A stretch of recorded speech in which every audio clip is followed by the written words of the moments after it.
Good evening, everyone. I'd like to call to order the planning board meeting for November 14th, 2023. I'm Carrie Martinek, Chair of the Planning Board. Before we get started, I have a few announcements to read.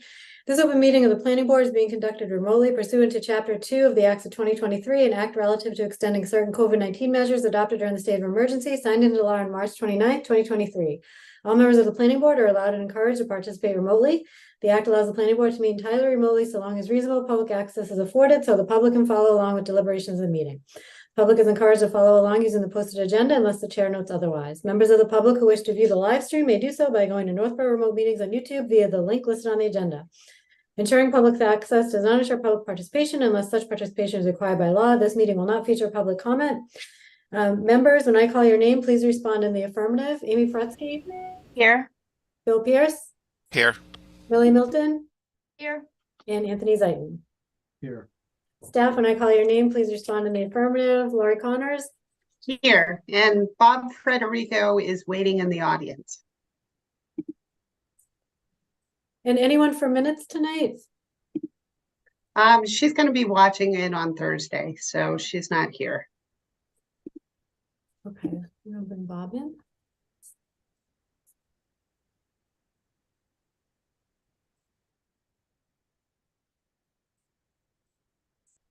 Okay, Bob should be in. So, Bob, would you like to confirm that you're here and can hear us? Whoops. I sure would. Good evening, everybody.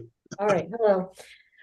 Okay, for tonight, ground rules for presenters or applicants on the agenda. The chair will invite each speaker or applicant on the agenda by name to make a presentation to speak to their application. Participants will provide their full name and hold until their name is called.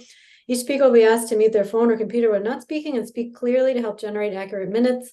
Those responding will be asked to wait until the floor is yielded to them by the chair. Speakers who wish to respond to the comments of others do so through the chair, taking care to identify themselves. Each vote taken by the board or committee will be conducted by a roll call vote. There's no public comment tonight or executive session tonight, so that concludes our announcements. First on our agenda this evening, we have the preliminary discussion with Ken Bishop of Union Studio regarding development concept for the properties at 0 Hudson Street, 56 Hudson Street, and a 0.34 acre parcel abutting River Street and the Assabet River. So for that one, it looks like I would be bringing in Ken. I'm sorry, I just noticed there's a typo on the agenda. It's a 13.4 acre parcel, not a 0.34 acre parcel. Okay, great. I'm going to bring in Ken Bishop. And then Ken, do we know who else is on? Oh, Ken, who else is on your team? Greg Littell, Jeremy Lake, and Tom Reardon. Okay. And Tom Reardon. Okay, great. So, Ken, is this your full team tonight? Is this everyone you anticipated? Yes, it is. Thank you. Okay, great. So why would you like to make a presentation? Do you have something to share on screen or anything like that? Actually, Jeremy Lake from Union will be making the presentation along with Greg Little. So I'm going to hand it over to them if you don't mind. Sure, sounds great. If you guys want to share your screen, that would be great.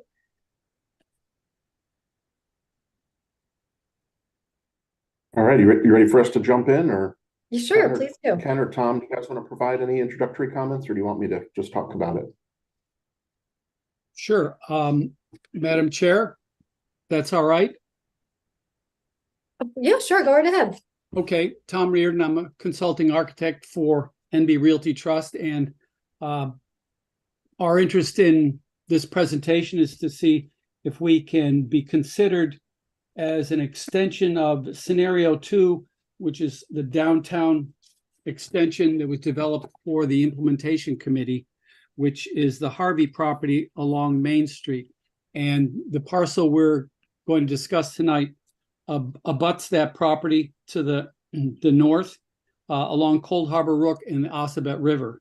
And we believe this would be an appropriate use of this property along Hudson Street and would further improve the amenities that were presented by Watson and Sampson as scenario 2. So with that, I will turn it over to Jeremy of Union Studio. Thank you. Thanks, Tom. So Greg, can you go ahead and flip to the next page? So as Tom mentioned, really, we were Union Studio. We're a Providence-based architecture and community design firm. Ken Bishop, who owns these parcels, reached out to us and just asked us to put together just a preliminary loading study to give everybody a sense of what the potential for this parcel might be, and how it might look if it was considered or incorporated. As Tom mentioned, what we're showing here is Northborough, the downtown area. The orange dash circle is a 5-minute walk or a quarter-mile radius from the center of town. That's kind of shorthand that we often use for if you're there, you're really in part of the core. You know, you're really close to you're very proximate to the downtown area, or the central area here. And as Tom referenced, the blue is the Harvey property, which I know is a parcel you guys have been talking about and looking at in the past. And really what Ken asked us to look at are the parcels that are in the red, that are owned by NB Realty property. That includes the current home of the Maytech Instruments facility, and a bunch of the empty land currently. That's the larger portion of that there to the north. So again, just to give you a sense of where it is and the scale of that parcel relative to some of the other things you've been talking about, we want to just kind of include this context map. Greg, if you can go to the next slide.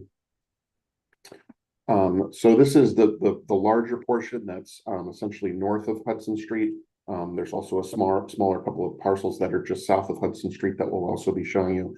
But really, I just wanted to sort of share with you some of the existing conditions. Then I'll have Greg kind of walk you through the scheme that we came up with. But there's quite a bit of, you get up to as high as 360. So there's as much as 100 feet of grade change across this parcel. So there are certainly areas here that would be very difficult to develop. And so really what we did was try to look at the area that we thought was most reasonable, most feasible, which is really only a portion of the site, which is there on the left-hand side. You can see where the lines are a little bit further apart. It's a little bit flatter, right as you come in off of Hudson Street in the lower left-hand corner. There's sort of that tail that kind of goes up into there. There's about 20 feet of grade change in there, so there still is grade to contend with. But we felt like that little pocket in there was probably the likely feasible area to build without getting pretty heroic about site regrading to try to capture more area. So with that, I'm going to pass it to Greg to kind of walk you guys through the initial study we came up with. So this is our concept plan. You can kind of see down here along Hudson Street, we wanted to kind of keep the character along Hudson, especially with the neighboring properties, of just showing, they're called 9-unit multiplexes. They about 2.5 stories. They blend in well with the look of kind of a large single family home. And so that kind of holds our street edge along Hudson. As you come back in, there's, you know, the parking access on both sides, but then you'll kind of catch a kind of a deflected view of another one of these multiplexes, along with the idea of some trail access. So we're essentially just using anything that's on the leveler side of the property for these kind of multiplexes. And as you come up, we're providing about just under a mile or a quarter mile of 3/4 of a mile of hiking trails up along the hills. Just some way to, you know, amenitize some of that property and open that up. And then as you come back in, we will have 10 more of these multiplexes that take you back to a close. Close is essentially a cul-de-sac, just with a little bit of open space and a nicer way to have a turnaround at the back of the site. And you'll see that these 10-unit multiplexes are tuck unders. So we're going to utilize some of the grade and park underneath the backside of the building, providing some covered parking for these units as well. And there's additional surface parking in the back. And so this gets us around 97 units. We have about 188 spaces, just about 6 over where we needed to be at 1.9 spaces a unit. And it's also, you know, considering the whole site is 13.1 acres, we're at 7.4 dwelling units an acre. And if you just incorporate the area of the site that we're actually utilizing, we're only using about 3.6 acres, which comes in around 27 units an acre. So again, yeah, so again, Ken basically just asked us to look at, you know, if we were going to provide housing here, you know, what would make the most sense or what might be a reasonable strategy. And so we thought these sort of small scale multifamily buildings that are really like Greg was describing, and we'll show you an image of one of the ones we've done elsewhere, you know, at the scale of a large house. I mean, it's a little bit bigger than a house, but it's really meant to still be something that would plug into a community or an area that might largely be single family in nature currently. There is an existing, the house that's just to the right of the two right on Hudson Street, that structure is actually a small 5-unit building. So this is kind of a similar scenario to what those are. And when we, again, just tried to deploy those in the areas that made the most sense, we came up with about 100 units for that portion of the site. And I know the MBTA communities, imagines as much as 15 units to the acre, as Greg mentioned. Our overall, blended density, if you consider the whole site, is about half that. So it is conceivable you could try to get as many as 200 units on the site at 15 units to the acre. But to do so would probably require going to more of a traditional larger format, multifamily corridor type building. So again, this was just an exercise to try to get everybody a sense of what might be feasible or possible on this site and how it might help contribute towards the MBTA objectives that you guys are currently considering. So Craig, do you want to go ahead and show them the other portion? So we took a look at just across Hudson Street along the intersection where River and Hudson intersect. And we took a look at where the Maytech building is, the original brick building that's still standing.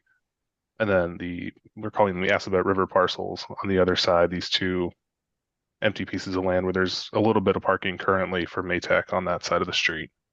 Since we're utilizing a lot of their parking lot across Hudson Street, we needed to kind of compensate for that. And so we just came up with a 39-unit parking lot on this side, but the idea here was to really allow an opportunity to expand the Riverwalk down the Assabet River and provide a small kind of parklet area, just something where, a small space to gather, just enjoy the river, and then potentially a kayak lodge to actually access the river with kayaks and canoes and the like. And then also the idea over here was to reuse the brick Maytech building potentially as some sort of commercial use and just creating some additional parking back there that serves as convenience parking.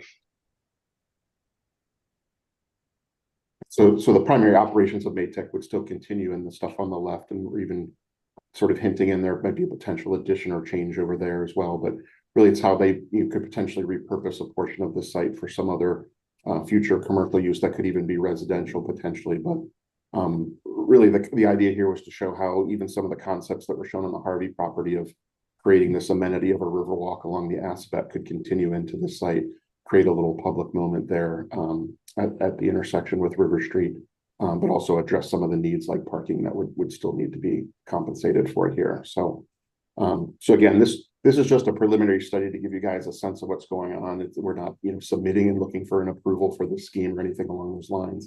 It really was meant to just be an illustrative exercise to help in your conversations relative to these parcels and the MBTA effort. So that's really all we've got. Happy to sort of take any questions you guys might have or. Oh, did you have a visual for what the multiplex looks like at another location? Yeah, you're right. Sorry. One more page. Go ahead, Greg.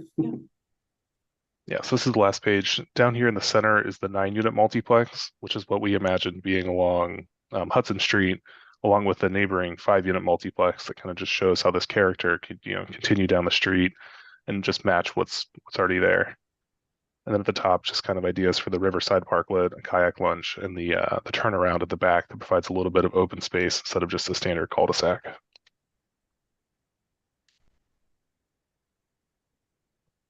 Okay, thanks for showing that. Questions from the board? Amy? Hi, thanks for that. Couple questions I had. Would this be a rental or are these going to be condos that you're going to be selling? I don't think that's been determined. I know, Ken, you want to address that? Yeah, no, you kind of took the words right out of my mouth. We really even haven't gone as far as even talk about development costs and whether or not this approach would even be feasible. With that 97 unit number, you really have to kind of look at what your fixed costs are, and then just with the cost of development being what it is these days, it's really hard to say whether or not this would even be a doable project as it's as it sits. That's kind of the next step to try to put a little effort into that exercise. But as far as rental or sell off as a condo, I don't think we really have thought that far. Okay. I was just curious because sometimes they say, oh, we have the maintenance on site, and I guess that would only be for a rental. I was just curious. Mhm. Would you be willing to do some of the affordable housing? We have to keep our stock 10% over affordable housing for the MBTA community. You know, we like to ask like 15%. Again, that's a tough question to answer at this time, Amy. It really is unclear in terms of how this would all play out and you know, what these units would actually cost to develop and what that would translate in terms of rental or sale price. I think personally, my preference would be to keep them as rental units. And then that adds, you know, kind of another element to what the cost of building in certain amenities to be competitive with, you know, other, you know, similar facilities in the area, whether it be on the other side of Northborough or in Berlin, you know, things like clubhouses and other sort of facilities that would be expected. Lori, did you have a question too? Well, I just wanted to say that the draft bylaw would mandate a minimum of 10% of the units to be affordable housing. So if you're not interested in doing affordable housing, then that would be a problem. No, I didn't say that. I just said that we don't really have enough information to really determine that. If that's part of the terms and conditions, then that's fine. Looks like a couple more questions here. Millie, question from you. Yeah, just curious, would this be done in phases if you were to proceed with this, or would this be looked to be done all at once? And I don't know. I think, again, these are tough questions to answer at this phase. I think from a financial perspective, I think doing it all at once wouldn't be a problem. I think we certainly have the means to pursue this project. Just be a matter of how sensible it would be to do it in phases as opposed to build it out all at once. Okay, thank you. And And Millie, I'm sorry, I was just going to add to that it is one of the advantages of this approach of doing these smaller incremental buildings is it gives you that option. In other words, if you were doing one large structure, it's an all-at-once kind of financing situation, whereas this would let you potentially phase in the construction or the financing or whatever, you know, so it builds in a little more flexibility. Thank you. Bill, you have something as well? Yeah, I just have a couple questions about the trail that you're mentioning here, as well as the parking and the kayak access. I think those are great ideas.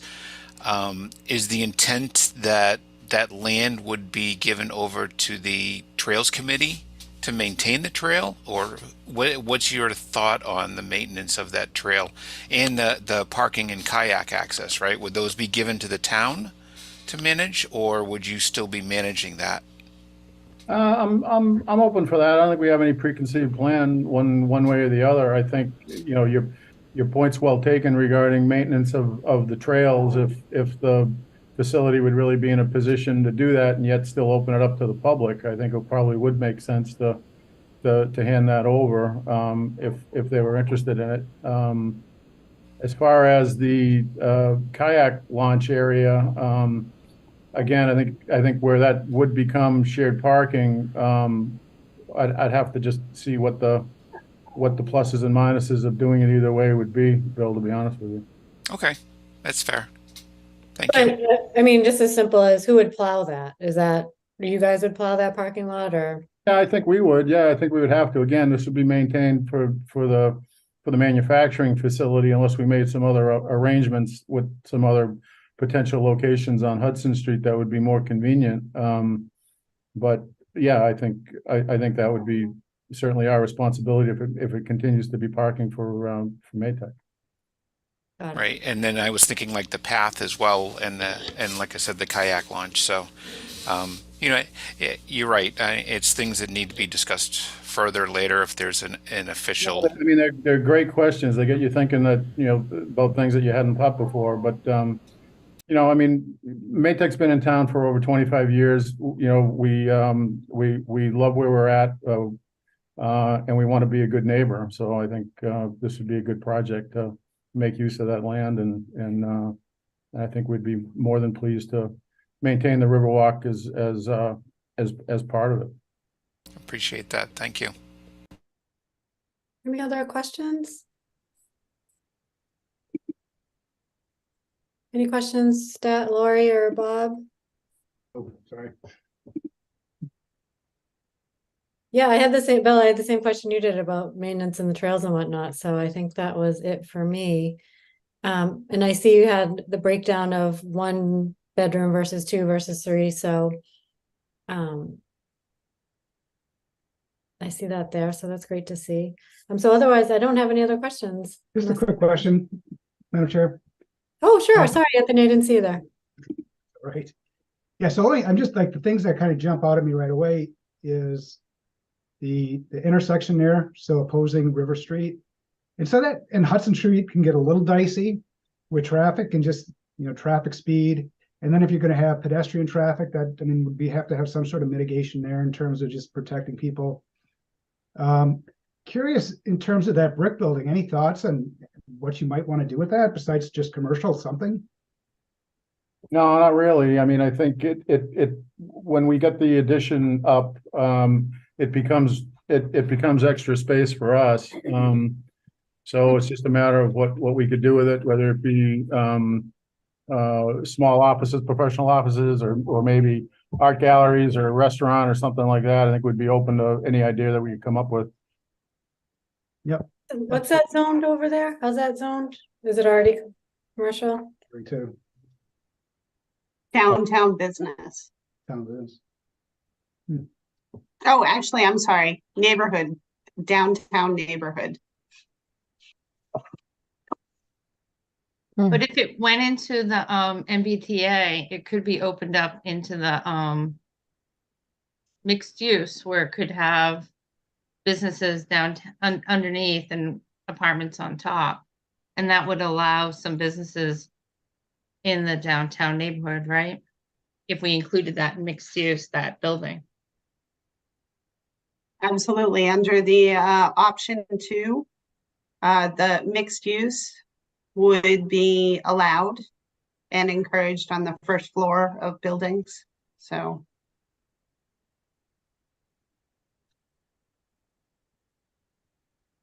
So I'm just looking at the table of uses.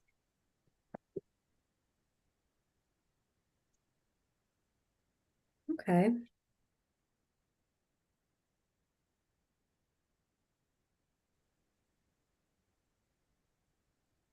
Okay, great. Anything else?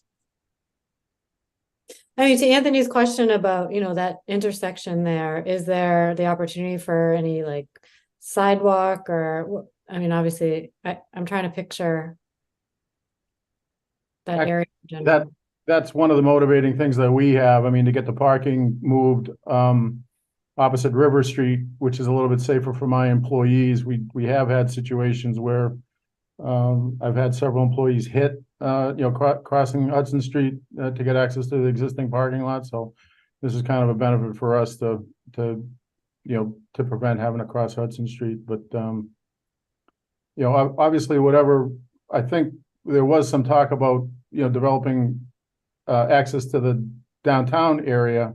So improvements to whatever sidewalks or whatnot would certainly be sensible. Okay, great. All right, if no further questions, I think that's it, unless there's anything else from you guys that you wanted to share or speak to. No, we appreciate the opportunity. I mean, this has always been kind of a unique parcel, especially as Jeremy mentioned with the difficult topography. So I think it's it's kind of, I think, the best of both situations where you get the advantage of the 14 acres, but obviously just a small portion of it is really developable, if that. Okay, great. Well, thanks for taking the time to put a plan together. I appreciate you coming in. Sure. Thank you very much. Thank Thanks for you. having us. Appreciate it. Jeremy, you. Thank you. Great, Yeah, thank sure you. thing. Okay, next on the agenda, we have the discussion of 2024 town meeting zoning related articles, including MBTA multifamily bylaw. So, Lori, do you want to bring up anything that you've shared so far, or do you want me to bring something up? Either way. Sure. if it's your pleasure, I would be happy to launch into the draft MBTA bylaw. Sure. Do you want me to, are you pulling that up or do you want me to? Well, I thought that I would pull up the maps first. Oh, sure. Yeah, go So right that ahead. I could explain what the various scenarios are. So just bear with me a minute while I do that.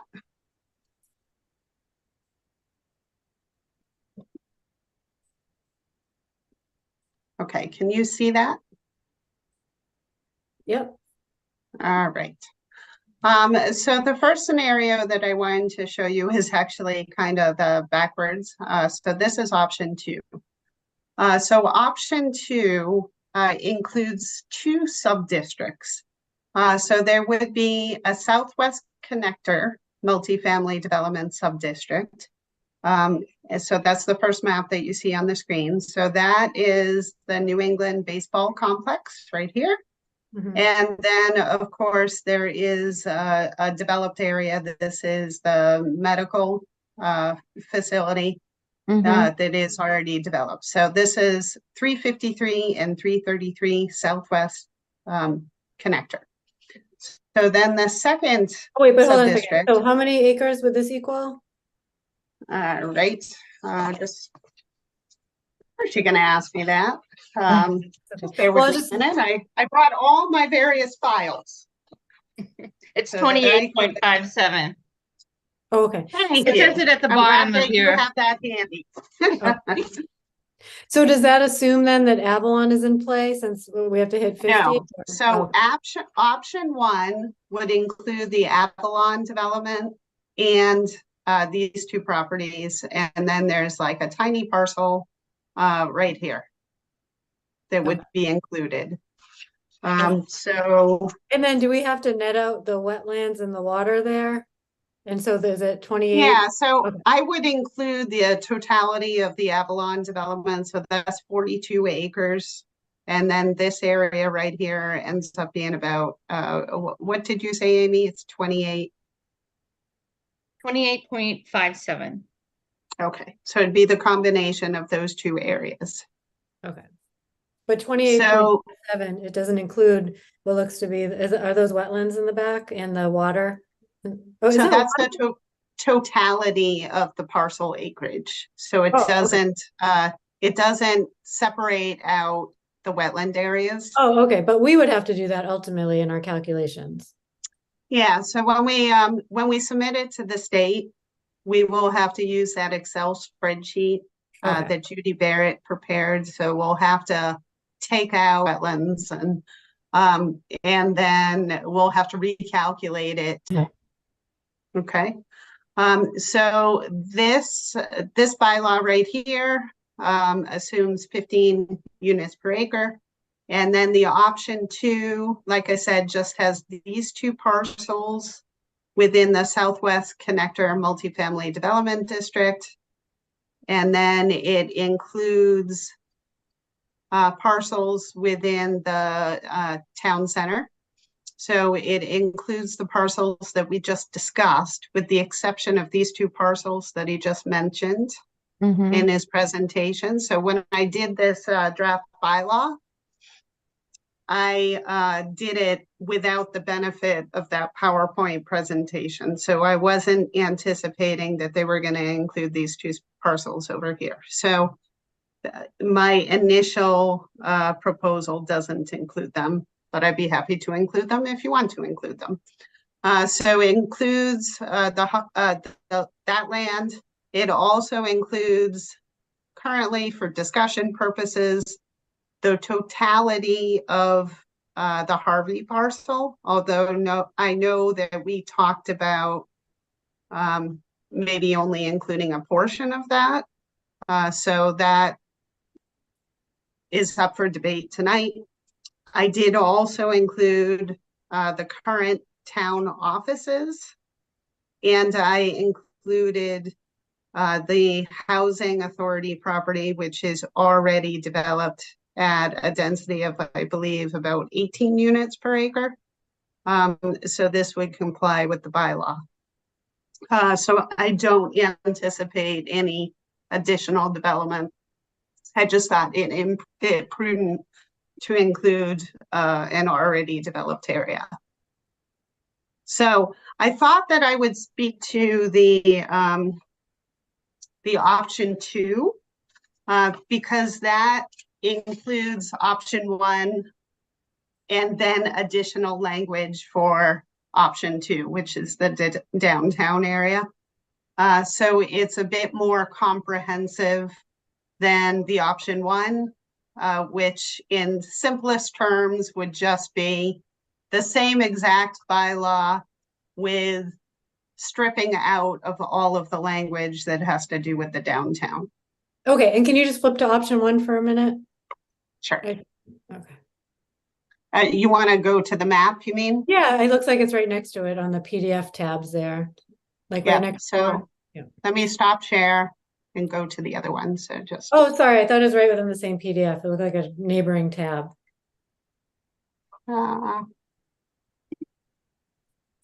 Oh, I thought I opened it, but maybe I didn't. So just bear with me. I'm going to have to open that.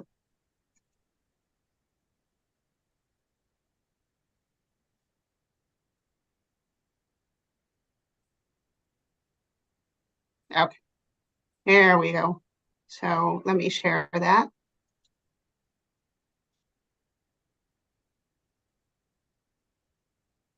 I don't know why. Oh, here we go. Okay, so this is the option 1. So like I mentioned, it includes those 2 properties that I previously showed you. It includes the small additional parcel, which is like a landlocked parcel. I believe they probably have an easement along this driveway. And then it includes the totality of the Avalon development, which is 42 acres. Okay. And so option 1 is, oh, option 1 is huge. It's 71.72 acres. Mm-hmm. Okay. Yes. So do you want me to bring up the draft bylaws so that we can go through No, it? you if you wouldn't mind going back to option 2. So can you see it right as the next door, like the tab right next to this one, so you don't have to open it again? Does that work? I don't think I can do that, or at least I don't know how to toggle between the 2. Up I on think the I have top to of, stop share and then go into the other one. I think it's at the top of your window there. Yep, that one. Yep. Oh, There you oh, go. wow, I learned a new trick. I didn't know I could do that. Thank you. That's That's so sad. excited when I learned a new trick. That's sad when I knew it and you didn't. That's sad. Yes, I'm not the most technologically sophisticated planner, I will admit. Okay, so it's almost like instead of the Avalon property, it takes the original ball field and it adds properties downtown. There's a difference. Yes, so this one has two pages to it. So let me move this over so I can. 28.91 plus the 28.57. So it has this piece. So there are 2 sub-districts. So there's this piece in option 2, and then there's this. Okay. So as you recall, it has to be contiguous land. Okay. So that one is 57.48. Yes. Yes. Okay, got it. Or yeah, okay.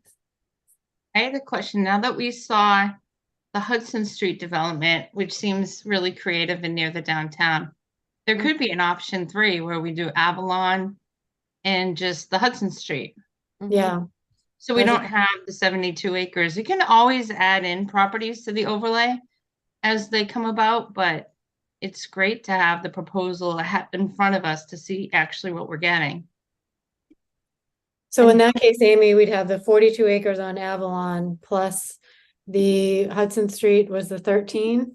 Yeah, 13 plus there's a couple across the street, like the Maytech building, if you included that, is like 1.71 plus the 2 properties to the right that Lori mentioned that she could add on Mm-hmm. were 0.34 and 0.39. So Right, it came to a total of about 16.17 Plus the 42. I like those. So then we're at 58. So we're, Yeah. So is 13 acres, there was a lot of gradient on that. Is it still considered developable? So the 13-acre piece, well, you saw the development. So they're proposing to segregate the development area along this area here, which is, much flatter and more developable. This area right in here, it has a lot of ledge and a lot of steep slopes. So this area here isn't very developable anyway. Right. So we wouldn't be penalized as in it's a steep slope or it's a cliff. You can't develop a cliff, obviously, but we can develop that. We can count that in our acreage. correct. Correct. So Okay. they do not mandate that we remove the steep slopes from the calculation. Okay, good. All right. So wetlands we have to remove, but steep slope we don't? Correct. Okay. Okay. Just wanted to check. Yep. So should we move into the bylaw at this point? Yeah. well, so far I'm curious, what do board members think of either option or an option 3 or whatever the case? Any feedback from the board on either or other? Yeah, I mean, I like the option 3 that Amy came up with. I still think we should include the Harvey as well as the 18 units per acre of the senior development, just to get that number in there. Amy, something there?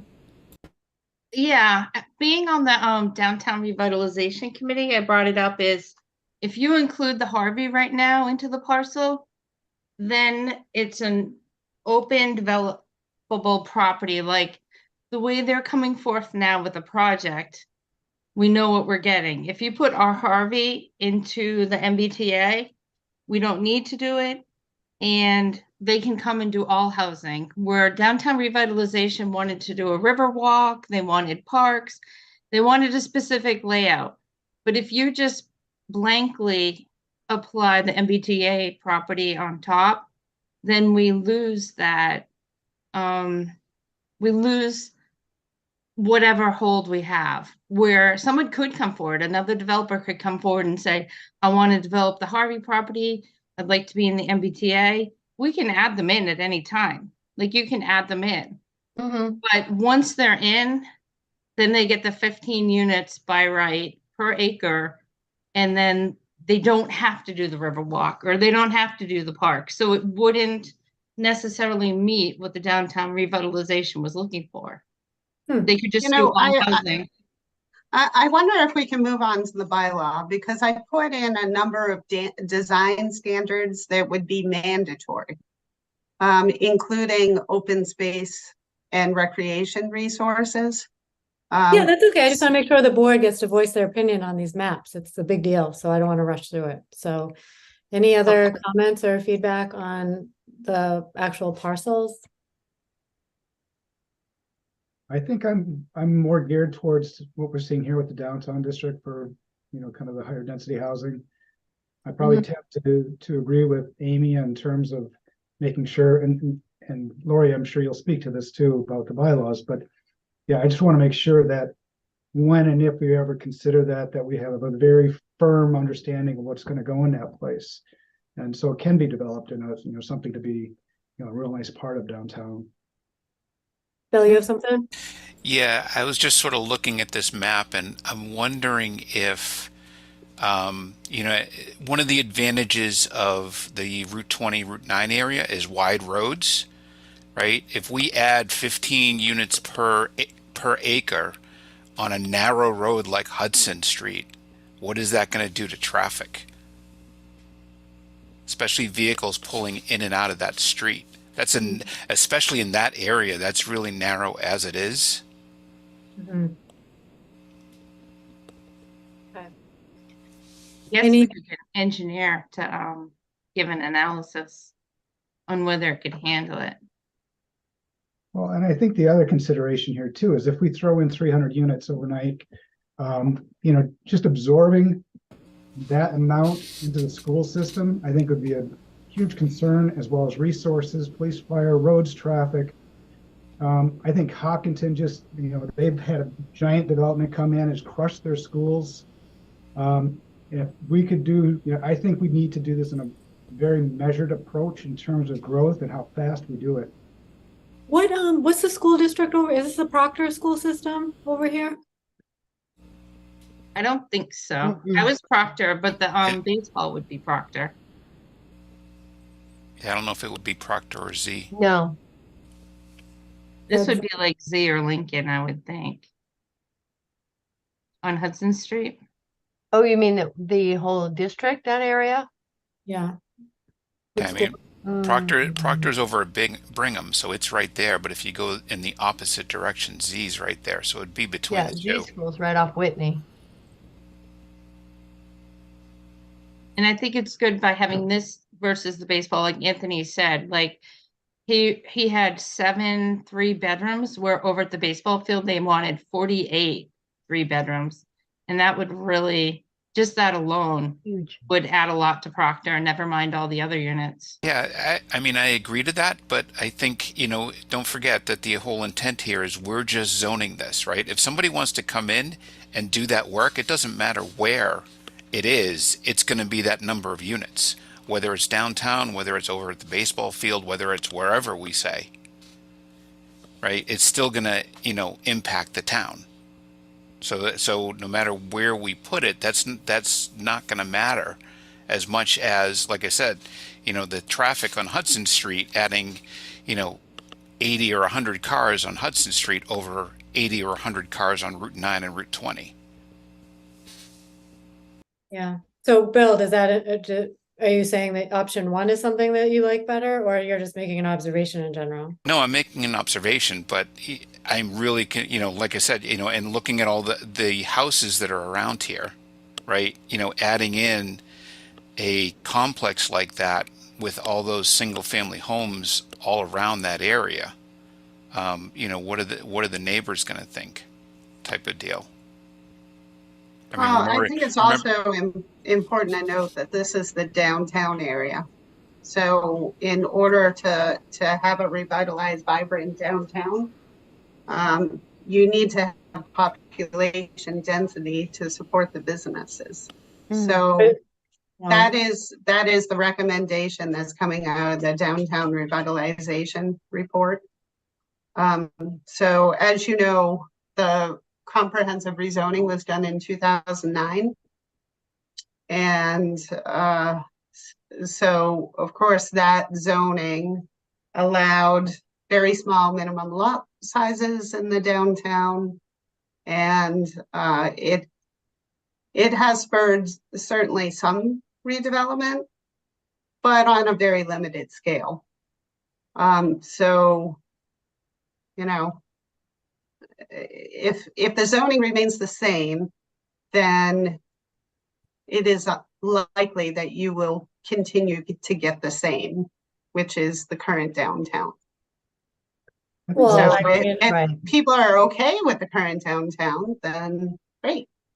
But if they want something different than the current downtown, well, I think we lack a zoning. significant effort for economic development. When we say go to the businesses, what businesses are they going to? The gas stations there, or, I mean, we need an economic development function, and I continue to be baffled that we overlook it and pretend that housing is going to solve our problem. But anyway, that's just my opinion. Well, my other concern is, remember when we were looking to rezone the what's the White House up on the hill there? White Cliffs. Thank you. I keep thinking Whitney. I don't know why. White Cliffs, right? But the the blowback from just that small community. Now you're talking a much larger community of single family homes and putting that same type of structure. That was one structure. Now we're saying, well, now somebody can come in and put in a massive structure right there in that 13 acres. So I I would say this to that, Bill. First of all, I'm sure you're familiar with that area. I'm certainly familiar with it. It's, it's kind of cut out because of that ledge and that hill there. Mm. Spruce Hill is way up over it. Yep. And you don't have much housing to the left or the right that would be impacted. Traffic might be my biggest concern there. So that's a concern. Getting back to the ball fields, I think, and I think I've said this before, obviously I don't want to penalize any landowner. So, it's always we've been talking about making that commercial a business from industrial down in that area, allowing those landowners to develop office buildings, medical facilities, whatever, which would generate more income for the town anyways. So that's what I was thinking. They're not even zoned for that high density housing as it is today down there on Route 9 and 20. Well, that doesn't address the problem that by state law, we have to create a by right 50-acre multifamily district that allows a density of 15 units per acre. So, I understand that you as a board don't want any multifamily housing, but this is a mandate. This is the state law. So where are we going to put this multifamily housing? Well, If we do Avalon and in Hudson Street, that covers it. Exactly. You keep going back that we're trying to avoid it, but I never hear us saying we're trying to avoid it. I mean, we could go on FedEx or in Amazon and we'd hit the mandate. Like, it doesn't mean it has to be developed. Other towns, you can put it on top of other things, but I like this one down on Hudson Street. And I think it works on Avalon too. Mm-hmm. Okay, there is also the chance that the state will not allow Avalon to be included in the district. So we haven't received clear guidance on that. So the DHCD has stated that when we have a bylaw that's ready to go, they are willing to review the bylaw to ensure that it will be acceptable to them. So I'd be happy to submit once we have something that is pretty much, in a state that you folks find acceptable, to see if they are willing to accept Avalon. It's our town that they put it on different apartment complexes and a hospital. So I don't see why Avalon would be denied, but we can. Even if it is, if Avalon's denied, to your point about Bartlett Street, put it on Bartlett Street. We could find another spot. Mm. Yeah. And we have till next December 2024. It's not like it's a huge rush that it has to be done. We're going along at a good speed, but I wouldn't panic right now. Grafton just did theirs, and theirs are due December 2023 because they have MBTA in their town. We don't have the MBTA line in our town, so our bylaws aren't due till December 2024. Okay, so why don't we take a look at the bylaws? Speaking of the bylaws. Okay, so I'm going to stop share so I can pull that up. So 1 moment.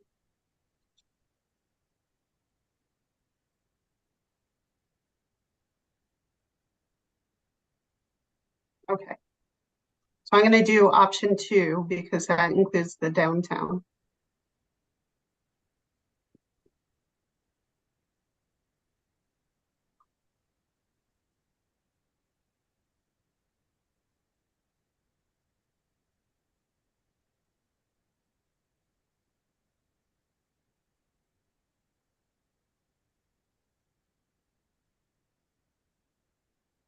Okay. Can you see that okay? Yes.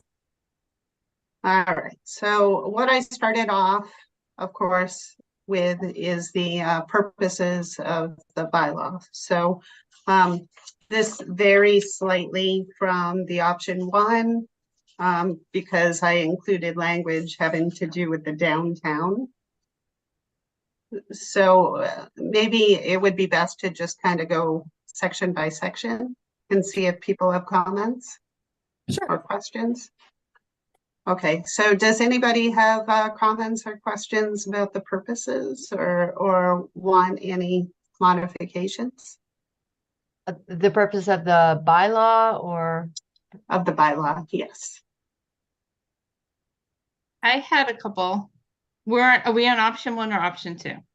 Option 2. Option 2. Okay. Let me just, I have it typed out on my screen, but I can't see yours and mine. Just one change on number 2. It says to diversify the Northborough housing stock, and I added create pedestrian-friendly development by promoting the creation of multifamily housing with close proximity to shopping, eateries, local services, and major transportation. Yeah, maybe you can send that to me. Yeah, I have a lot of little changes, and it was just, I reviewed it with like the state. The state had a bylaw too. I think Laura did an amazing job. And I just added little things that I saw in the state ideas that they sent out, that I just added little words here and there. And since it was near the downtown and we want to create a pedestrian-friendly development, I was just adding those words.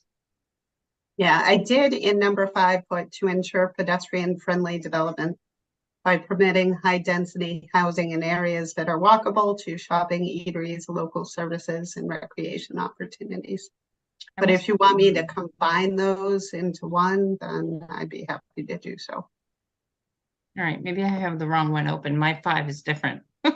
Oh, are you in option 1? Are you looking at option 1? Maybe I changed it to option 3 because I was already thinking of option 3 in my mind, over the weekend. So I probably took things from both.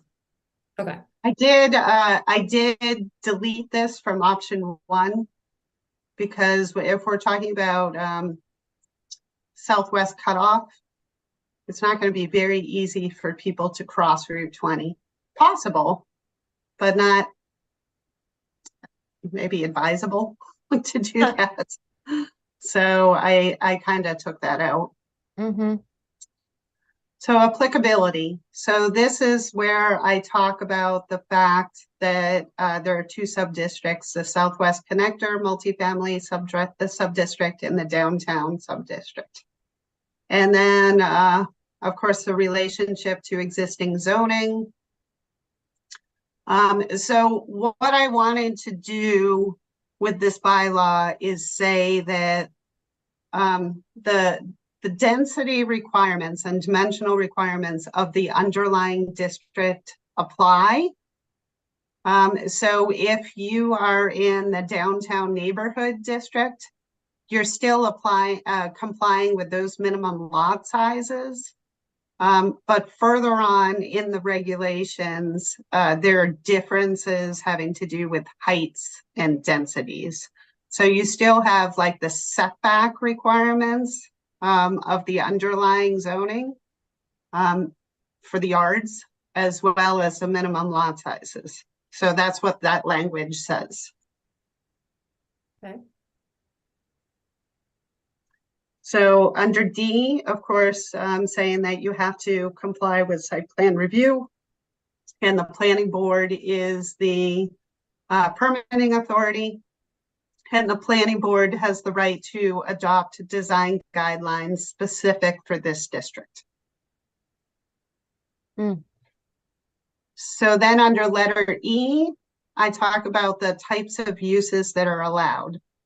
So it's my understanding that the bylaw allows, the state law allows different types of development. So you are able to do mixed use development.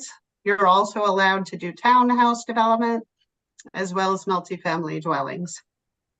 So I tried to think of the commercial uses that would be most relevant for either a downtown area or for the Southwest Connector area. And these are the uses that I chose. Now I limited the mixed use development, so the commercial to 6,000 square feet within the Southwest Connector multifamily development. And that's because when I was speaking with Trammell Crow, they pretty much said that the 315 unit development that they were proposing was not going to be able to support retail on its own. So the only retail that they could possibly support would be along the frontage of Route 20, where that old clubhouse is still standing. It's in very dilapidated shape. So that's why I capped it at 6,000 square feet. So within the downtown area, there wouldn't be that type of cap. But the state has put certain standards on mixed use development. So they are saying that they will allow mixed use development, but not at the exclusion of multifamily development. So they still want to have 15 units per acre. So the town will get a break on the 15 units per acre by doing mixed use development, by doing some sort of commercial development on the first floor. So when we get down to the heights, you'll see that I put an incentive in there, so that if you have exclusively mixed use districts, the heights of the, exclusively multifamily, so there's no commercial component whatsoever, then the building height is shorter than if you include a commercial component. So you're allowed to go 1 story up if you include commercial on the first floor. And then that still gives us the density of 15 units per acre. So Amy, I see you got your hand up.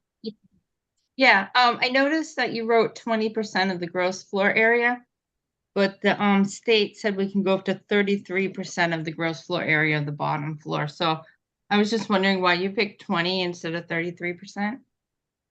Because I was looking at the building heights. So what I was concerned about in the downtown area is going too tall.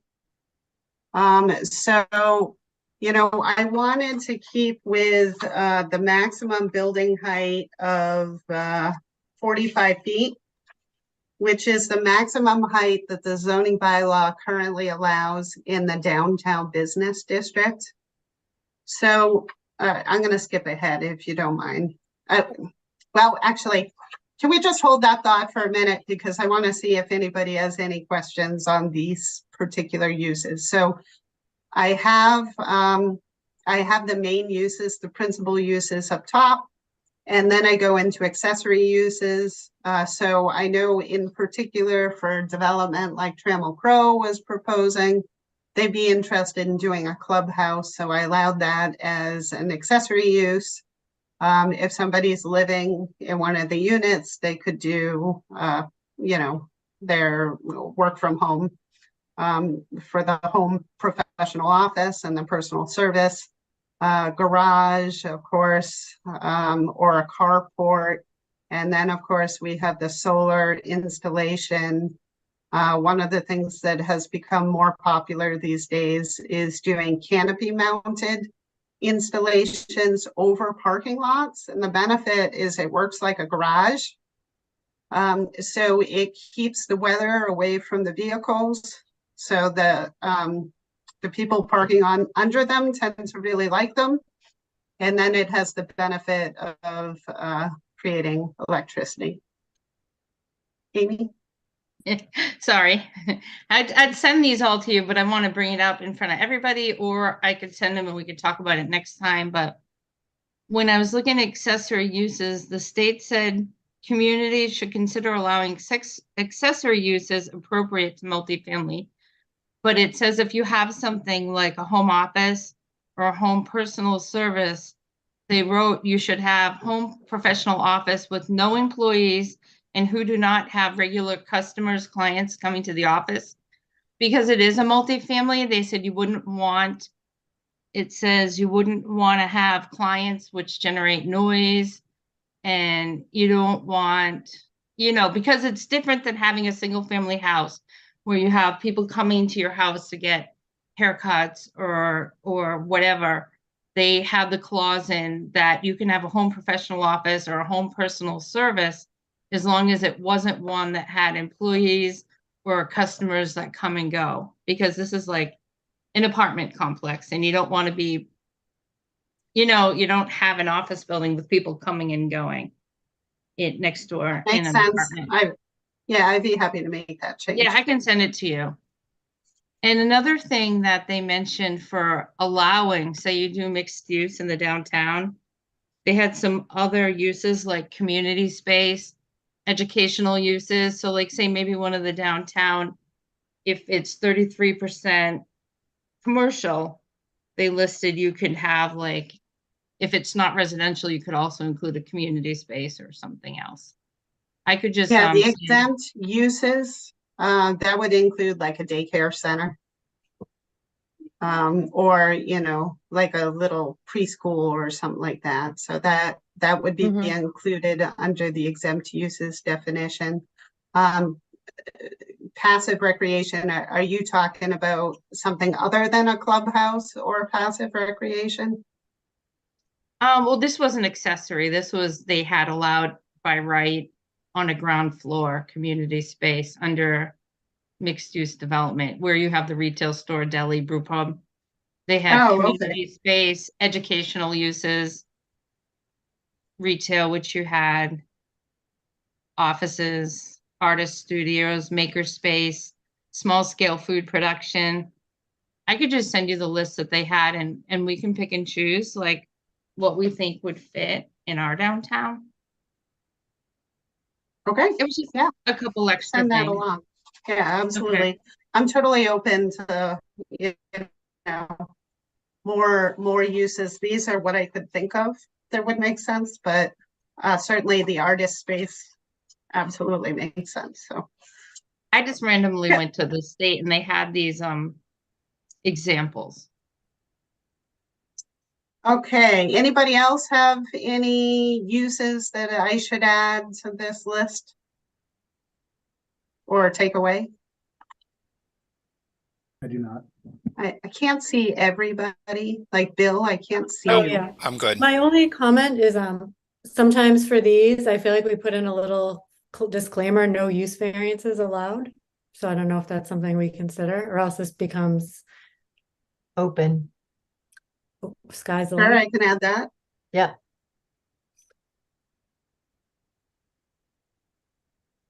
All right. Okay, so moving right along.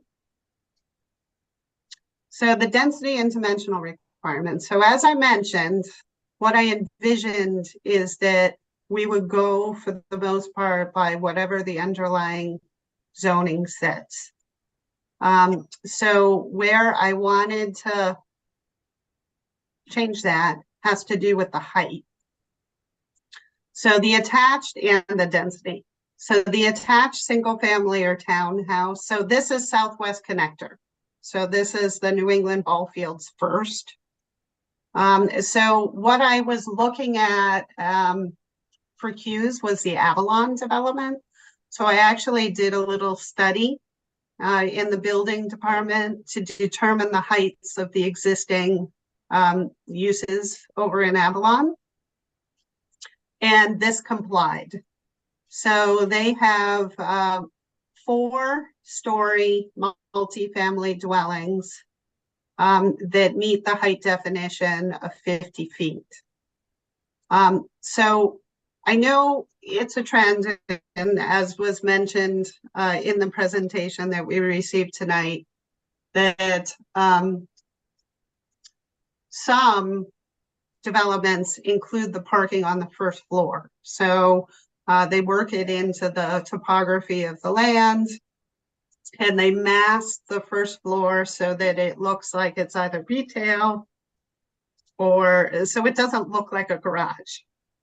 But they include a garage parking, so that is good from a stormwater standpoint because it's minimizing the amount of impervious surface. So what I said here is that if the parking is to be provided on the first floor of a multifamily dwelling, they'd be able to increase the maximum height to 60 feet. So they would get a bonus for doing that. So then the only other way that they can get to the 5 stories or the 60 feet is if they include some sort of mixed use. So some sort of commercial use in the development. So the horizontal mixed use is probably what they would do. So that would be some sort of retail, most likely along Route 20, and that would enable some of their buildings to get to 60 feet. So the density would still be, the maximum density would still be 15 units per acre. Mm-hmm. So this allows them to build a clubhouse. So, you know, I just, usually clubhouses are a single story, so 35 feet should be more than generous. Mm-hmm. Sometimes they might have like a game room down below and a restaurant above or vice versa. So I wanted to give them the ability to go to 35 feet. How tall are the Avalon ones? You might have said it. I missed it. Yeah, so when I looked at the 5-story buildings, I believe it was 58 feet. So if you remember, height is measured from the midpoint of the roof. So it's not from the very tip top of the roof. So this would work with Avalon. Avalon would comply. Okay. And so the baseball would kind of match Avalon. Yeah, that's what I was thinking. Yeah.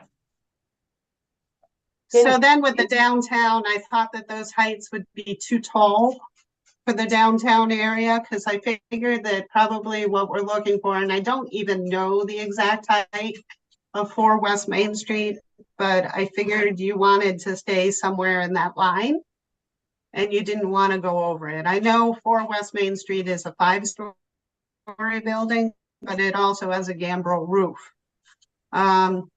So what I was thinking is if you're doing a townhouse, then you would stick with the standard height for a single family, which is 35 feet.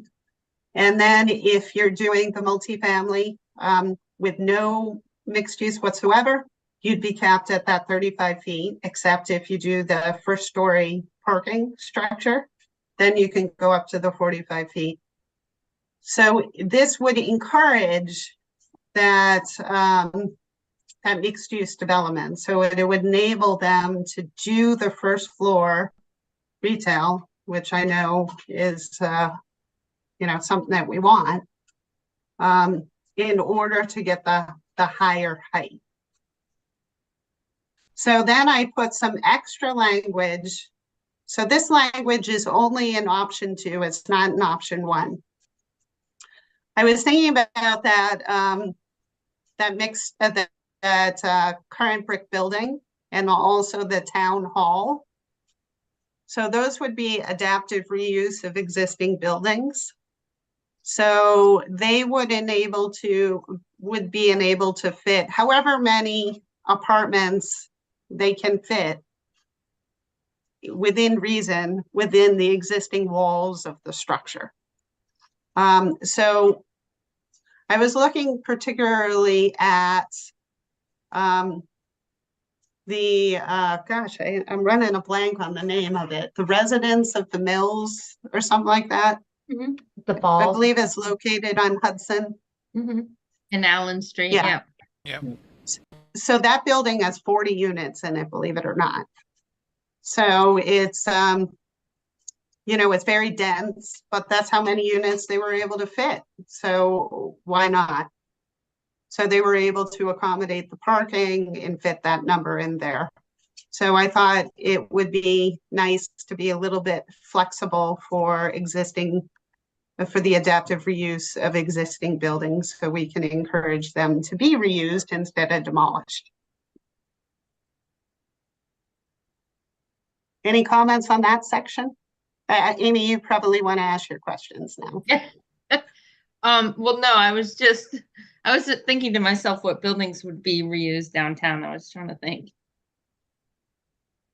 in my mind what buildings would actually be reused. I know you mentioned a question and I've already forgotten it. And I told you Oh. to hold it until we get to this point. So I if you have a could question remind back. me. I have a question back on E under mixed use developments. Oh, okay.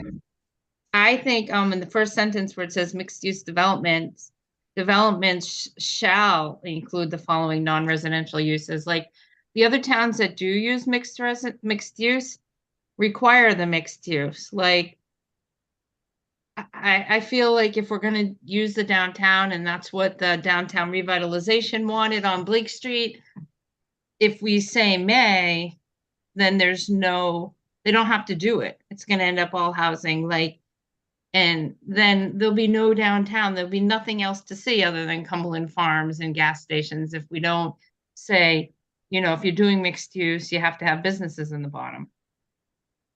I think they shall include the following. That's what I've read in other towns, where ours is may.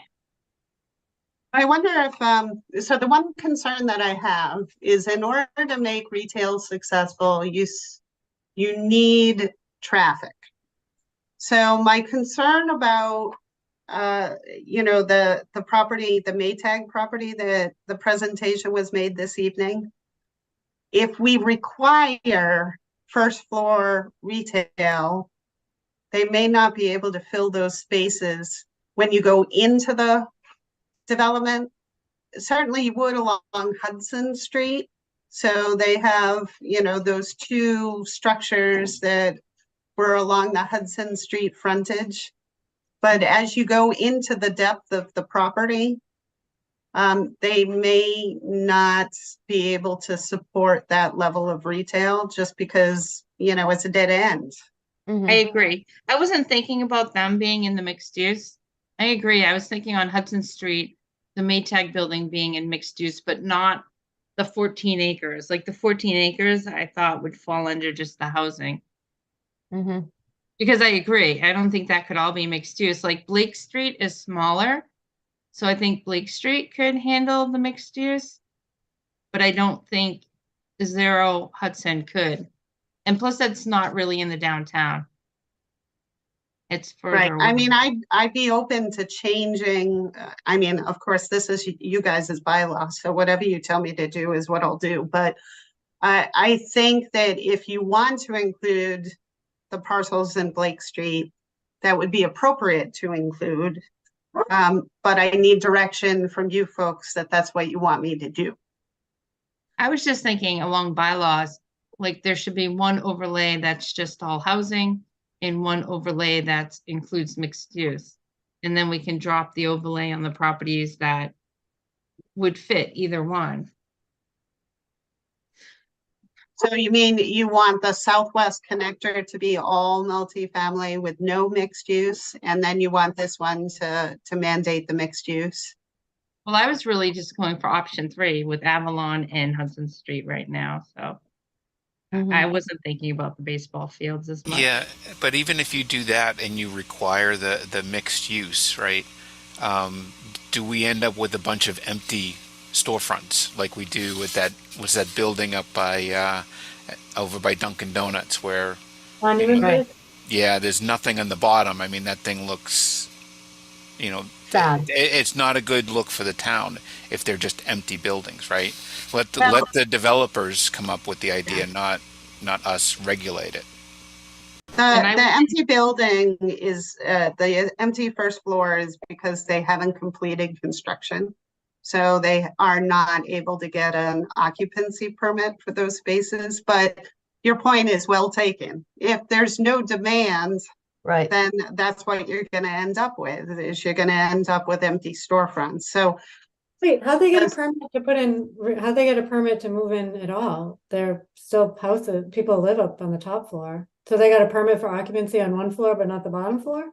Bob's right. ready. There were some problems with the parking lot, which I'm sure if Bob's still on, he can speak to, that have to be corrected before they can get any occupancy permits on the first floor. I'm here and I can respond to that if you'd like.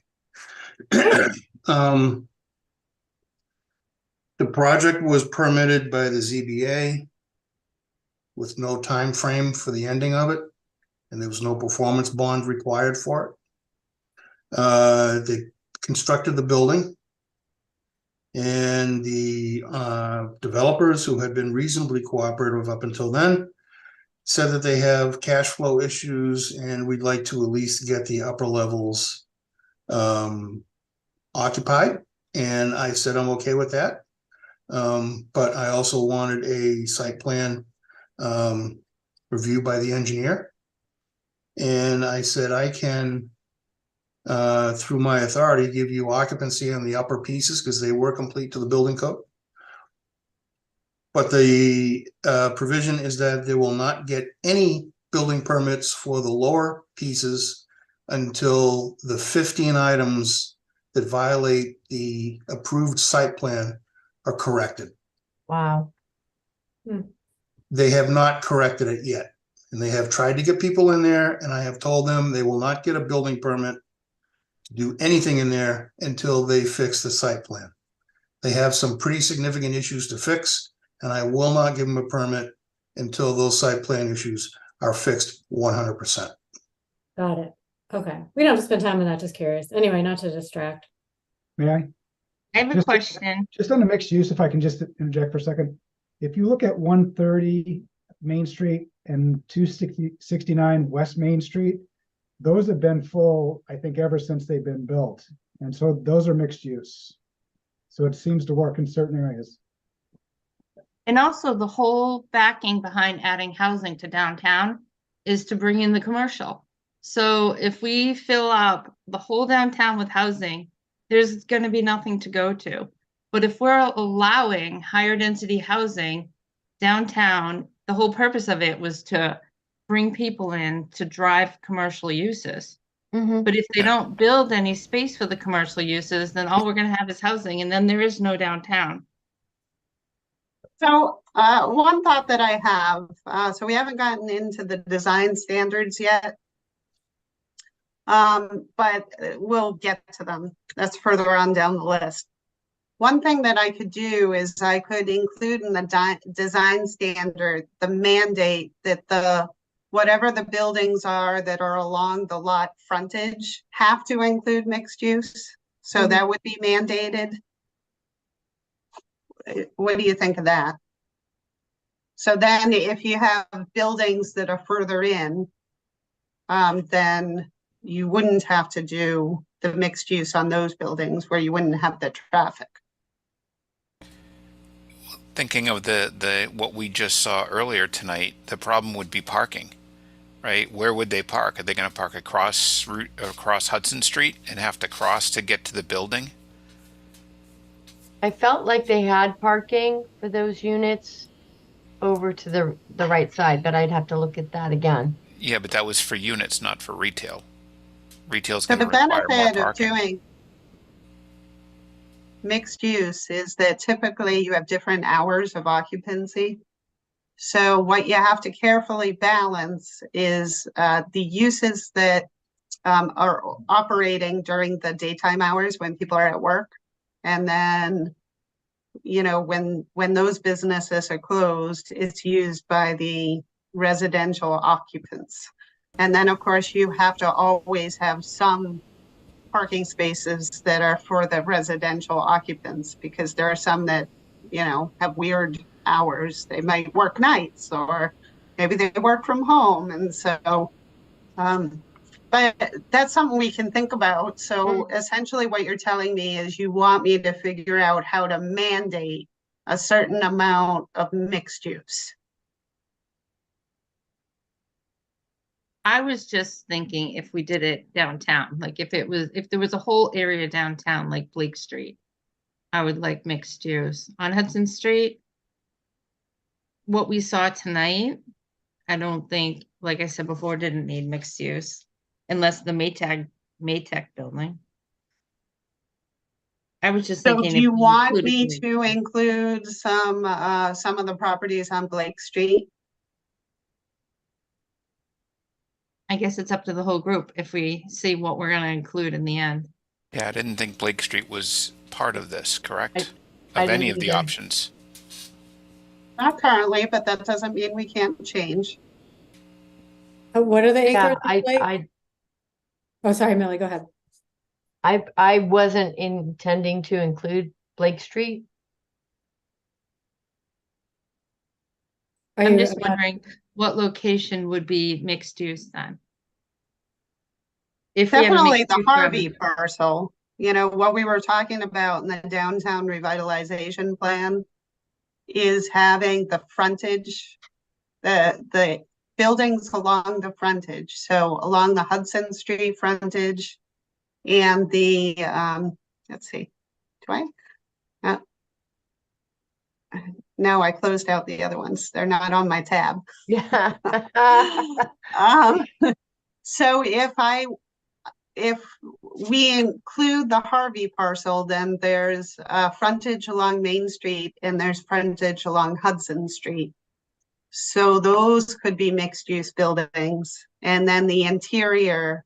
So the way it was envisioned in the downtown revitalization plan is the driveway that currently cuts through the parcel would become a roadway. And so you would now have a connection from Route 20 to Hudson Street via this new roadway. Mm-hmm. So what would happen in the interior of the parcel in the development scenario would be a combination of multifamily and recreation. So if I remember correctly, they proposed like a tot lot and then a canal walk and, you know, just benches and like green space. I would still be really concerned about any retail on Hudson Street. I mean, I'm looking at your list right here, restaurants. How are you going to have a restaurant, enough parking for a restaurant on, or a brew pub on Hudson Street? I mean, that road isn't wide enough for two, it's barely wide enough for two cars. So it would be on the Harvey parcel. So the parcel is, so the parking wouldn't be, so they would have the entrance to the parcel off of Hudson Street and off of Main Street. And then they would create a parking lot within the parcel. Right. How would that be a roadway through the Harvey lot? I mean, where would it exit onto? Because the Maytech building is right in the way. So let me see if I can bring that up. I think the building would have to come down. I think it would go from Hudson to Main Street. Because there's a river in the middle of the two buildings. Right. Okay. So under this scenario, so this is the Harvey parcel right here. So this building would be demolished. Ah, gotcha. So they would like completely redevelop. So the brick building that we were talking about in the last presentation was here. Yep. So this one would go away and it would just be all new construction. So right now this is dumpster storage. But again, we're not talking about us developing it. We're talking about us zoning it. Yes. Right? That's going to be up to the developer on how they want to do it. So my concern here is that if we're going to word this, we need to word it correctly, or else we're going to end up with a restaurant with on-street parking on Hudson Street. No, we'll never have on-street parking because they're required to comply with the parking regulations. So we'll get into that. That's further down in the bylaw in the design standards. But they would be required to provide off-street parking within a parking lot that fully complies with the parking regulations. Yep. Okay, but that's my point, right? Is that, again, we're not developing this. We are only zoning it. So correct, but you will be permitting it. You're the permitting authority through site plan review. To a limit, but they still have a by right as well. It's by right, but what that means is that you have to approve it as long as they comply with the regulations. Right. So I've got a number of design standards in there. So if they comply with all those design standards, then you have to approve it. But the design standards mean that they have to comply with the off-street parking requirements. Yeah. That's why as a planner right now or a planning board member, I wouldn't want to put both Harvey and Hudson Street in because those are two, you'd have 160 to 190 on Harvey and 100 on Hudson now. Like that's a lot of growth really quickly in the one same area. Yeah, that's a cluster. Yep, I would either pick one or the other. I would go for the Hudson Street one. Mm-hmm. And then Harvey, if someone comes to us in the future and says, I'll do XYZ, then as a board, we can decide. Then we add them into the overlay or we don't. And then we can say, oh, but you have to do a river walk, or maybe we only want 100 units. Then we have some leverage. But if we put it in right now, we lose all leverage. But we have to put in something. Yeah. But I think Yeah, that would be the Hudson Street or, comes in. yeah. Right. And so I still, I mean, I look at that big lot and it's just, you know, somebody wants to come in and level that out. Are you going to be able to deal, is that street going to be able to deal with that much traffic and those type of buildings that we're saying that by right they're allowed to do? The Harvey would be the same because they could exit onto Hudson Street too. Right, but it's a smaller lot. That's a 13-acre lot, right? But only 3 of them are A 13-acre developable. lot, but the Harvey property is more developable. They also have slope issues. You know, all you have to do is look at the town hall parking lot and you'll see that there's a significant slope. Right. So Nope, they are yep. also constrained by steep slopes. But it's not as bad as with the Maytag property. Right. But we are saying it is developable. Right? So we can't stop them from developing there. So we have to assume wherever we put this, it's going to be developed. So if that site gets developed, what does that do to Hudson Street?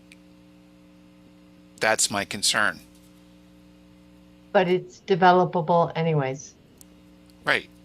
No, that's my concern. That's why I'm really concerned about using this and not the one over at Route 20 and Route 9, where it can handle that offload of traffic.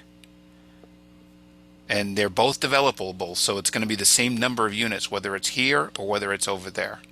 No, it was 315 there, and it was 97 here. Here. But I mean, as far as the MBTA communities is concerned, it's the same number of units. Yeah, but they're not going to build it. 750 units is what we're talking about total. They're only going to build 97 here on the Hudson Street. Even though it's zoned to build a lot more, we still get credit even if they only do the 97. Okay. Yeah. You're still using the number of just that one little sliver and not the entire thing going eastbound. Mm-hmm. Right? If you were to add in that entire 13 acres going eastbound, if they were to come in and develop that entire area, what does that do to the traffic on Hudson Street? When you do it in advance, you can get they do out the plan. So if they say it's going to be trails, there could be like a conservation restriction or something, so they can't develop it in the future. That's not but we are putting in a by right that they can do it. Well, I think it would be with the agreement of what they brought forward, right, Lori? Just like the baseball, if they come to you in advance, they can have an agreement that we're only going to build 97 and we're going to do the trails and we're going to do the kayak launch. It's not like putting it on and saying, now you can do whatever you want. The town could execute a development agreement if the property owner is willing to do so. But if we do that, then it's no longer developable, which means it no longer complies with the MBTA communities. No, Correct? it still does. No, it does. It still does, Lori, right? Just like we were going to do with the baseball. Yeah, I mean, it's a little bit, we're in this limbo state where they haven't given us clear guidance Mhm. on how they're treating comprehensive permit and development agreements. So it's my understanding that that I just can't tell you definitively because they haven't told me definitively.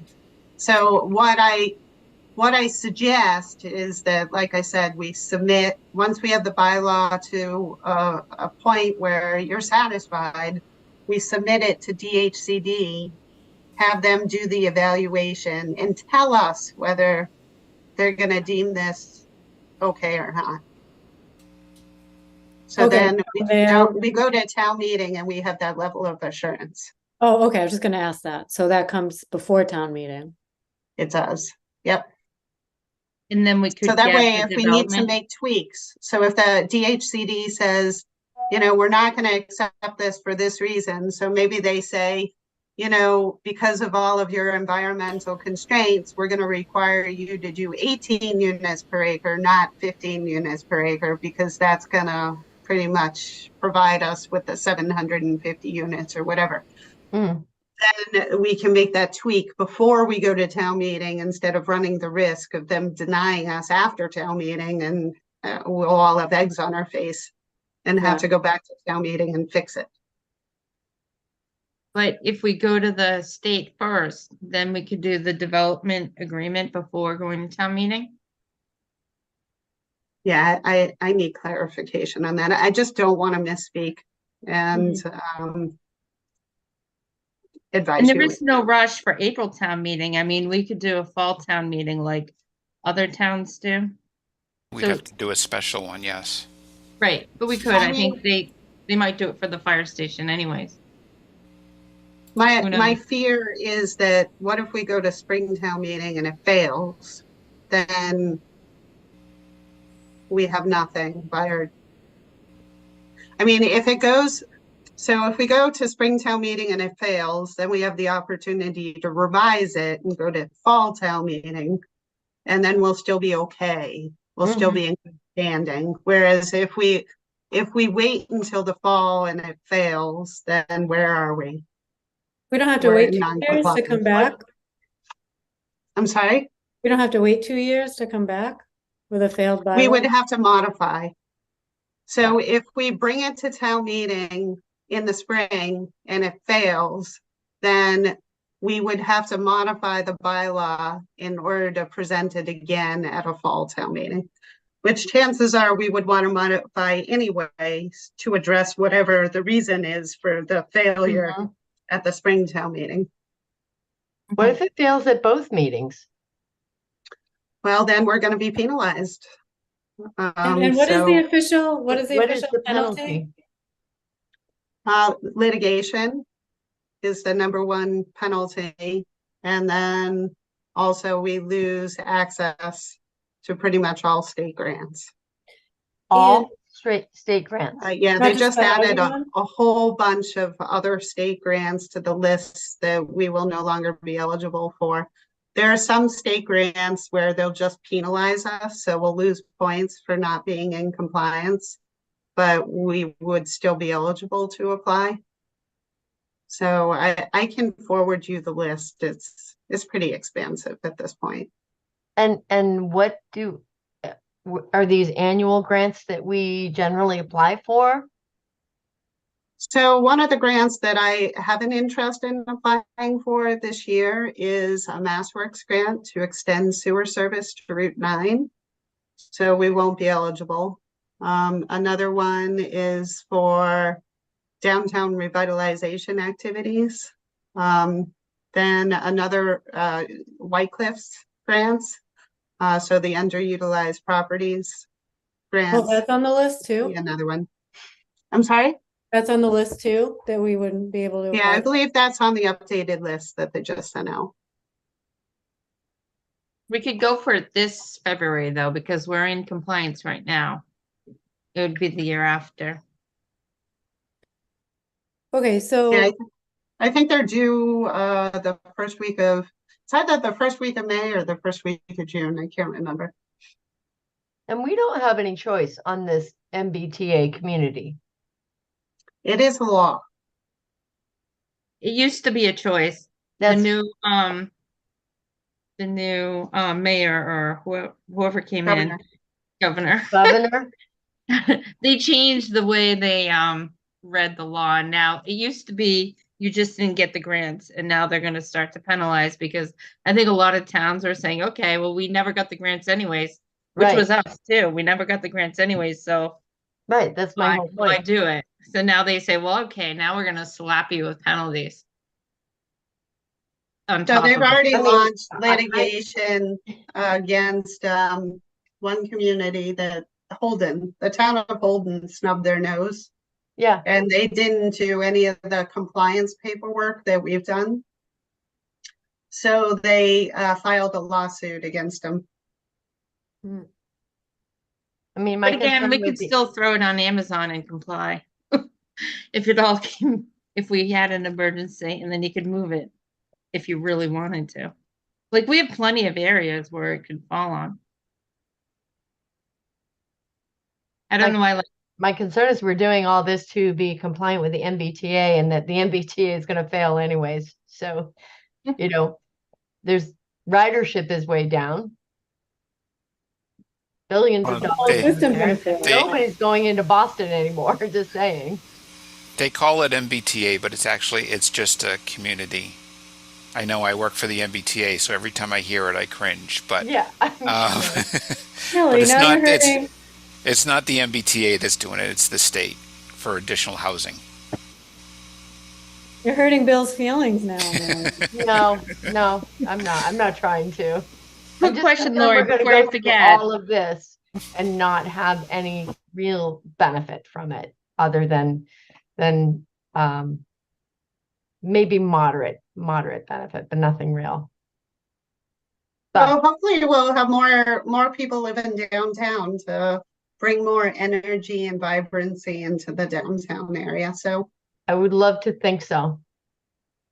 Quick question, Lori, do you know if they started, there's a feasibility study we have to do to get more than 10% affordable housing. So I have a conference call, so as the kickoff meeting is actually scheduled for next week. So the consultant that was assigned to us is RKG. So it's not the same gentleman who we've been working with on the downtown revitalization. It's somebody new that I've never met before. So we have that conference call set up, and then we'll take it from there. So the next section in the bylaw, if you folks are ready to move on. Mm-hmm. Oh, what am I doing? I didn't mean to be on that one. Let's see. I think I'm gonna have to stop sharing. Are we all set with these maps? Yes, I Yes, am. thank you. Yeah. Okay, so let me go back to the other.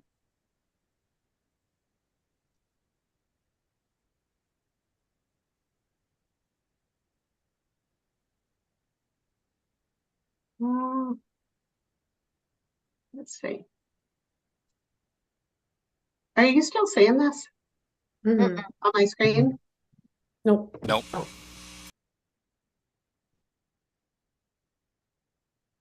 what happened here?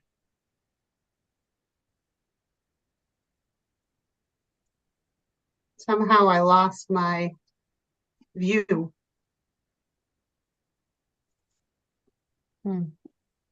Okay, oh, there we go.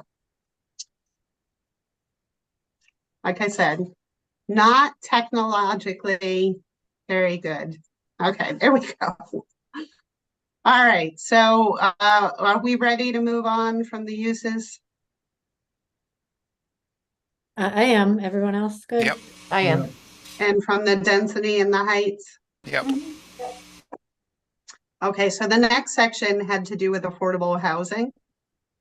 So this is what, so I applied for technical assistance from the Mass Housing Partnership to help us with the analysis of essentially our affordability within the town to see if we could increase the 10% set aside. So in the regulation, it says that we can only require, so it caps the number of affordable dwelling units to 10%.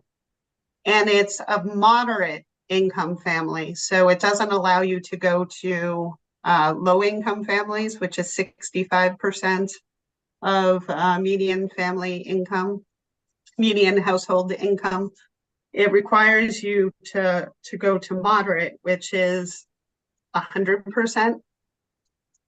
So you need to do an analysis to demonstrate that you would not be making developments unaffordable to build by including mandating greater than 10% allocation of affordable units.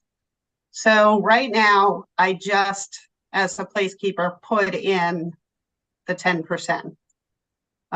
So, and of course, if you only have a 4-unit multifamily, then it's not affordable to mandate that one of those units be restricted to moderate income households. Mm-hmm. So you usually have to put some sort of like minimum threshold. And I did, and I set it at 10 dwelling units. So this would only apply to projects that contain 10 dwelling units. So if you're just doing a townhouse development with 8 dwelling units, you would not have to provide any affordable units. Okay. Amy, did you have a question there? You mentioned low income is 65%, and then you said moderate is 100. Is moderate 80 or 100? I just don't get 100. It all. I think it's 100. What is the 80% AMI that they talk about? I think it's just the lower, I mean, the upper of low income, but low income. You know, let me verify that. I don't know either. I see all these. I just want to make sure the amount that we use is the right amount, so it's included in the SHI. You know, because when I was reading the state, I didn't totally get it, but they said you have to have certain things to make sure it's included in the SHI. And if we don't include it in the SHI, we're going to start dipping below the 10%. So if we're going to have affordable being built, we want to make sure it qualifies. It's there. Yeah, absolutely. Oh, go ahead, Millie. Who is going? Sorry. Did I cut somebody off?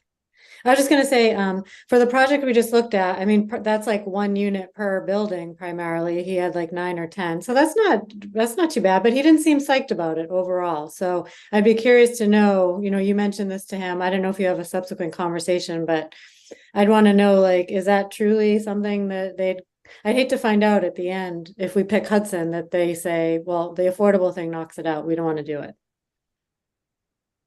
Then it would still count under our MBTA, and he doesn't do it. Oh, I guess. That's on them. We're not mandating development. We're just providing the opportunity for development. Okay. I see a lot of 9 dwelling units in the future. Yeah, and if he found it was unaffordable. No, but the total, it's the total, right? Oh, but you mean just like 9 dwelling, 1. Yeah. So this is just the creation of a bylaw. It may or may not result in a single unit being built. So the state isn't requiring us to build anything. They're just requiring us to set the stage for development. I know. I keep having to change my mindset on that. Okay. I'm with you. So if 10 is the number and he does all units that are 9, he still won't be exempt from doing all the affordable, right? If he does 9 units. No, it's the total development. Yeah. So the 10% is based on 97 units. And then he has to go up. So it's 10 units that he would have to provide. Why don't you just go with the percentage of units versus 10 dwelling units, which is what I think it says. Because I'm averaging up. Okay. So if you have a decimal, then you go to the greatest, the whole number. So you can't Okay, build okay. a seventh of an affordable unit. So you Okay, have to I get it. Okay, so under here, what this language says is that if you're doing a phased project, you have to build the affordable housing in accordance with the phasing. So if in phase one, you have 20 units, then you'd have to build 2 affordable units if ultimately your goal is to build 10. Yep, okay.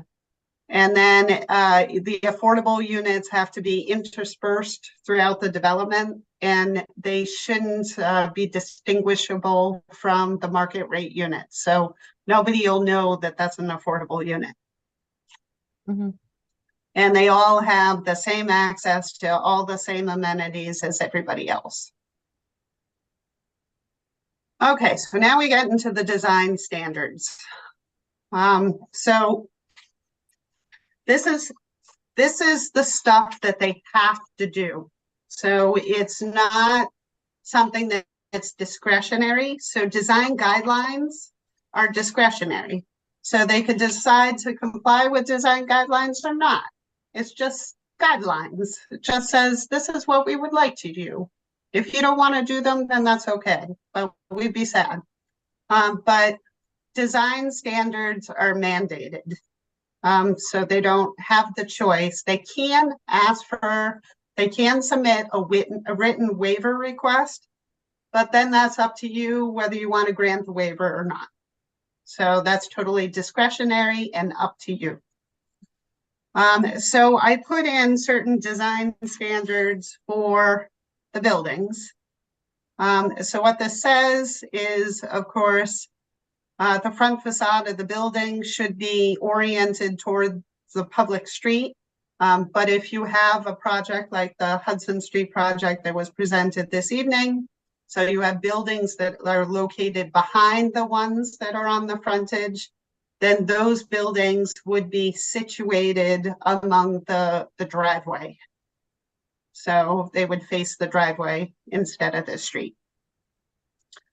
Let's see. So then I put language in here under letter C that says, if you have multiple buildings, the taller building shall be set back from the public street.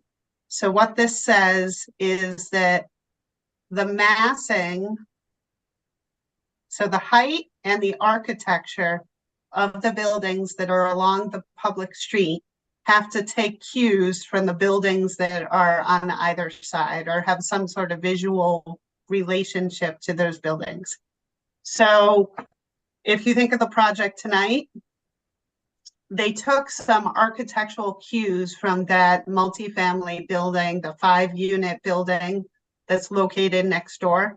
So that would be compliant with this bylaw.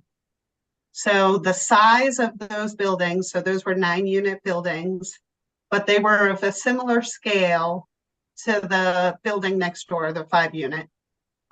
So that is what we're looking for. So if you are located along Hudson Street and most of the buildings are 2.5-story buildings, you would have a 2.5-story building along Hudson Street. And then if you wanted to go taller, you wanted to go to a 4-story building, it would have to be in back. So it wouldn't be visible from the street. And that would So have then to I be put a separate building? It couldn't be one of the units behind that's still attached? So you could, so this is only in the circumstance where you have multiple buildings on a single parcel. Mm-hmm. Okay.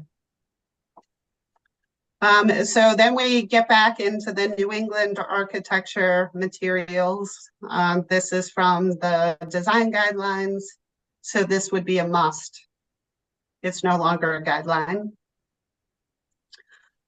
So then, of course, we don't want any blank walls. So they would have to modulate the building facades, make it look interesting. Mm-hmm. So then when we have buildings that have multiple non-residential tenants on the first floor, there should be differences in the facades to distinguish the storefronts from each other. Mm-hmm. Again, to make it more interesting. No blank walls adjacent to streets. Flat roofs. You can do flat roofs, but only if you do special architectural elements like parapets and cornices, so decorative details like they used to do in the 1800s to make the buildings look fancy. Mm-hmm. And then, of course, the mechanical equipment will be screened from view, so from pedestrians. Or Amy, you have something? Yeah, the state had it where not just the rooftop mechanical, but like say there's mechanical on the site. That is also Yes. screened. You know, what I did is I went to look at our design standards that we currently have in our zoning bylaws, and I didn't want to repeat. So there's language in here up above. So it says, in addition to the site design standards set forth in section 709020 and the off-street parking and loading requirements, they have to apply to these ones. So there's already language in that section that says that if you have any like dumpsters or any on the ground utilities, you have to screen those. Okay. And I noticed in E you have balconies. Should we make note that balconies have to be on the back? I don't know if people care, but that was a big complaint with that building downtown. Everybody's like, the balconies are on the front, everybody's hanging towels, and that was actually in a survey from Master Plan, and it said have the balconies on the back. I don't know if, I saw Hudson Street buildings today that didn't have balconies on the front, but I don't know what people think. I think it depends on the architecture, because I've seen some absolutely lovely balconies, particularly in Paris, that are along the front of buildings, and they're gorgeous. So I think I agree with you. I really don't like those balconies, but I think it has more to do with the architecture of the building than it has to do with the fact that there are balconies there. I think it's like there's some really big high-rise apartments, and then there's a lot of stuff on the balconies, like tricycles and, everything. And it doesn't bother me, but it does bother some people. I did notice in the master plan survey. So it's not even like what the balcony looks like. It's more like how much stuff is stored on the balconies that's in public view. It's kind of like we're hiding the mechanical equipment, but you can have a balcony full of items. And I don't know. It doesn't bother me, but it might bother others, especially if it's on Main Street, which we don't have a district on Main Street right now. So I was just bringing it up because I remember reading it in a survey, and even like I went back to the design review minutes, and Tony Abu even said, you don't want balconies on the front. Not unless you can make some sort of a, HOA arrangement with the developer that basically says you can't put all that stuff on. Because I've seen some nice balconies, and they have Christmas lights, or they have, decor and furniture that I think does look kind of nice. Yeah, right. So, I mean, I don't know. I'm just bringing it up because I've read it twice now. But I don't know. Well, maybe it's something we can think about. Maybe on the streets you can't, but on the drive, I don't know. I know that I've lived in apartments with balconies, and I loved having the balcony because I love plants. Yeah. And so I'd always have flowers cascading down, and some people do a beautiful job with their balconies, and I'd love to sit out and have the fresh air. Right. So it's definitely an amenity for the residents who live in the multifamily. Yeah. But I hear you. Sometimes it can look kind of messy. Yeah. All right, so we'll think about that. So then we move on to site design. And of course, I wanted to make sure that we were really thinking carefully about pedestrian walkways and making sure that there were really good pedestrian connections between parking areas and buildings, and also between buildings and from the new development to the sidewalk system that's on the public way. So I did put, this is kind of my preference, so I'm interested in hearing your thoughts. I really like concrete walkways because they last like 80 years and they just look classier. Yeah. So I had put in there that they have to do concrete, and also that any curbing has to be vertical granite or vertical concrete. So oftentimes when you have the sidewalks abutting the parking lots, they pour the curb and the concrete sidewalk as a single piece, so then you don't have weeds coming up in the cracks between the curb and the sidewalk. And I think that really looks very classy. So are you folks on board with that? Mm-hmm. Yeah. Yeah. Then I put in stuff about you know, you have to have landscaping and pedestrian amenities, outdoor dining, sidewalks, etc. That's in the front yard. No parking in the front yard. Right. Then, of course, we're going to talk a little bit about outdoor lighting. And then we move on to off-street parking. So this talks about, this is particularly important in the downtown area where you may have properties that are going to be developed that abut each other. Sorry. One of my pet peeves is when you have a parking lot abutting a parking lot, and then you have an island in the middle that prohibits connection between the two parking lots. It's really land consumptive, in my opinion. Like, I don't mind if there are street trees in between, but if there's a drive aisle connecting the two parking lots, then if one parking lot is empty and the other one is full, then you have the option of going into the next parking lot and finding a parking space instead of going back out into the street and then going back into the adjacent parking lot. I hate that. So this would allow the shared and strongly encourage shared parking. And it also tells you where the parking can happen. So it would be in a parking garage, on the first floor of multifamily structures, on the side or rear of buildings, underground. And then we get into the common open space. So within the Southwest Connector multifamily development subdistrict, they would be required to have a minimum of 40% of the total tract set aside as protected open space. And then it tells you what you can do with the open space. So the open space has to be large, contiguous, and it has to be appropriate for these particular uses. It cannot include parking lots, driveways, roads, or ways. And these are the types of uses that are allowed. Because the downtown area is more constrained, we're talking about smaller parcels. I cut that down to only 20% of the tract.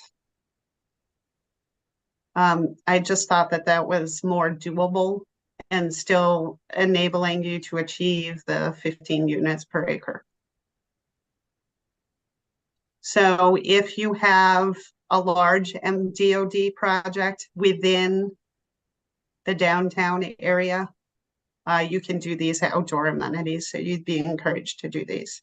And then the last bit is given the planning board to waive pretty much anything in this bylaw if they deem it appropriate for these reasons.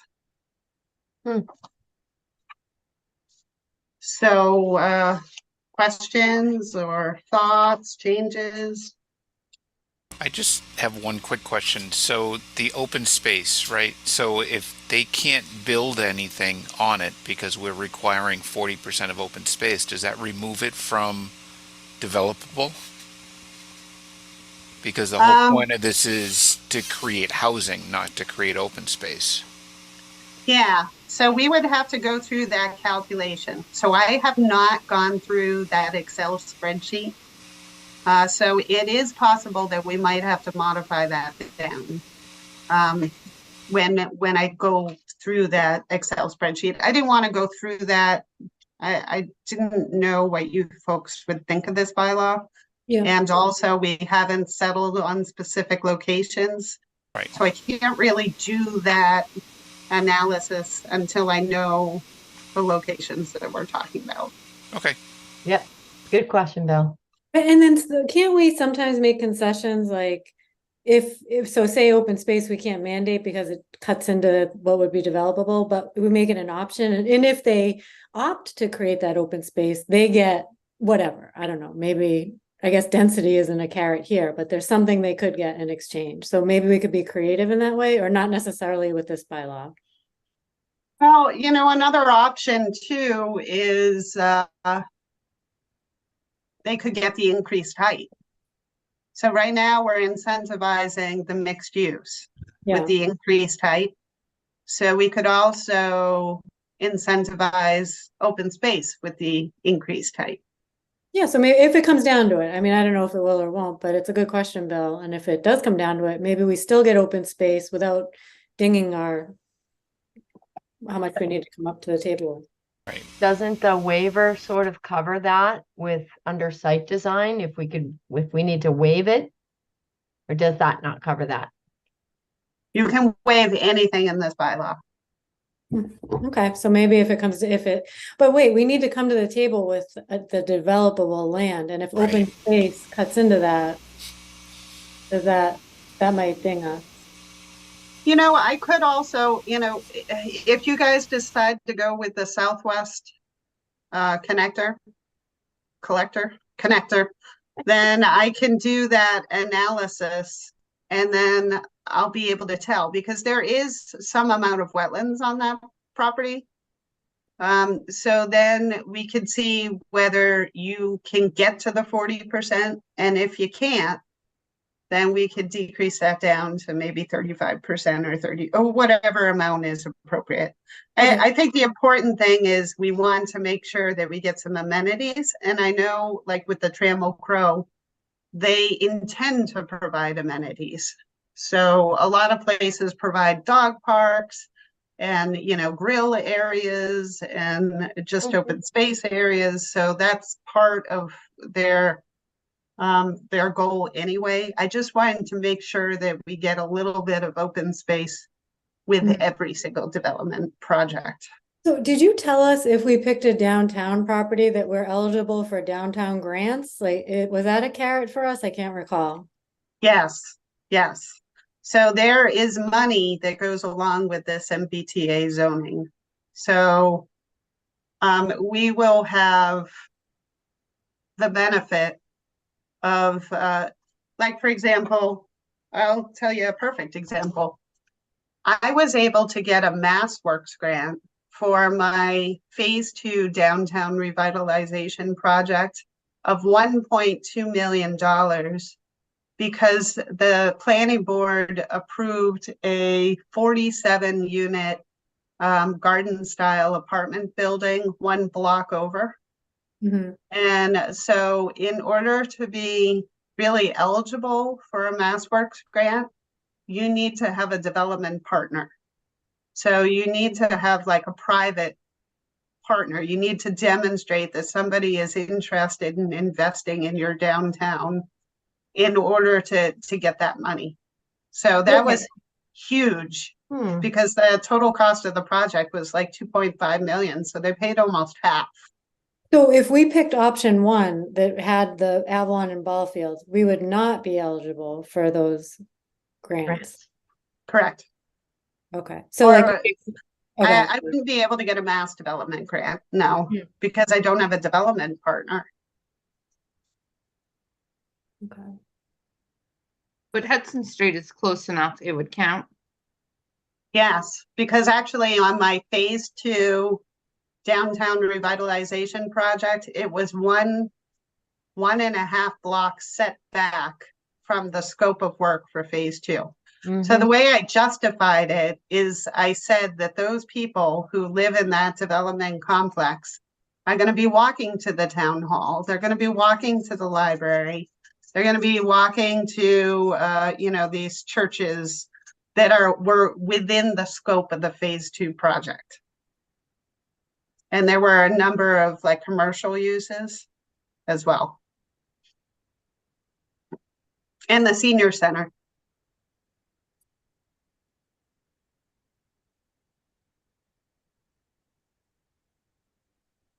Okay, so in terms of the bylaw itself, I think we had a couple of minor tweaks, it sounded like, no real big.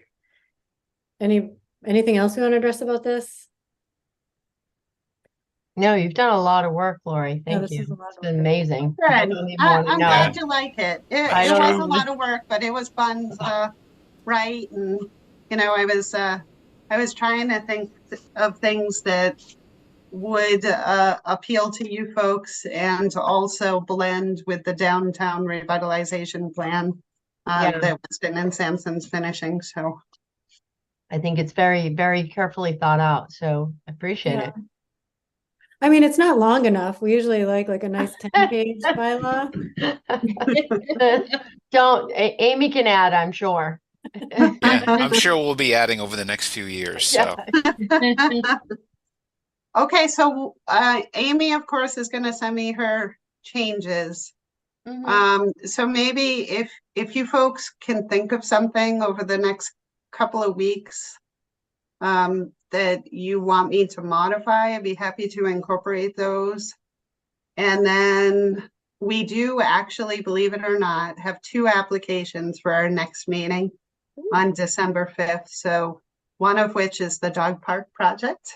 And then the other one is a co-location for a kind of abandoned wireless facility on Ball Street.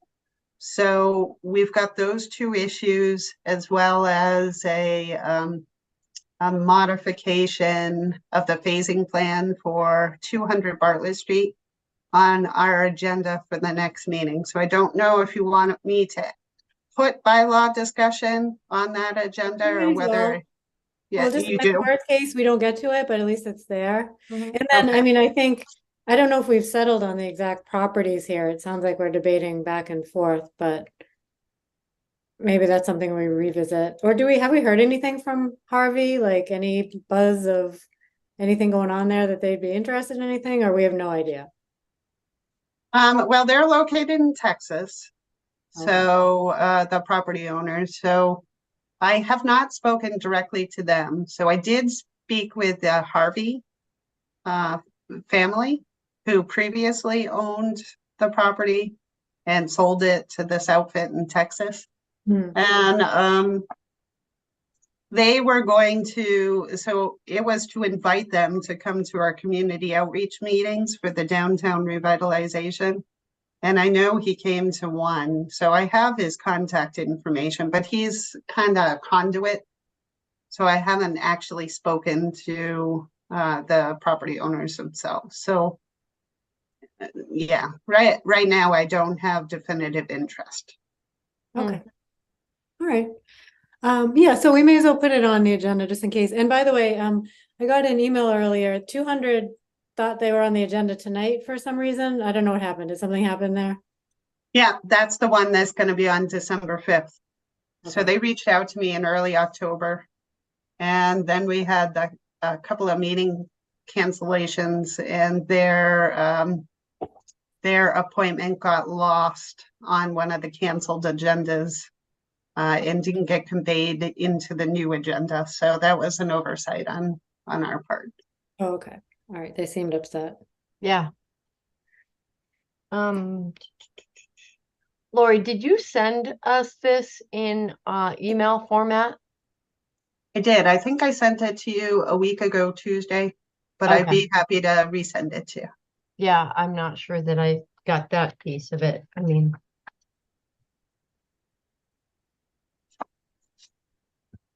Okay, should we move on to the other bylaws? Okay. Does anyone need a quick break? Do we want a quick bio? We're good? Okay. So do you want to go on to the groundwater Sure. one? Okay, just bear with me.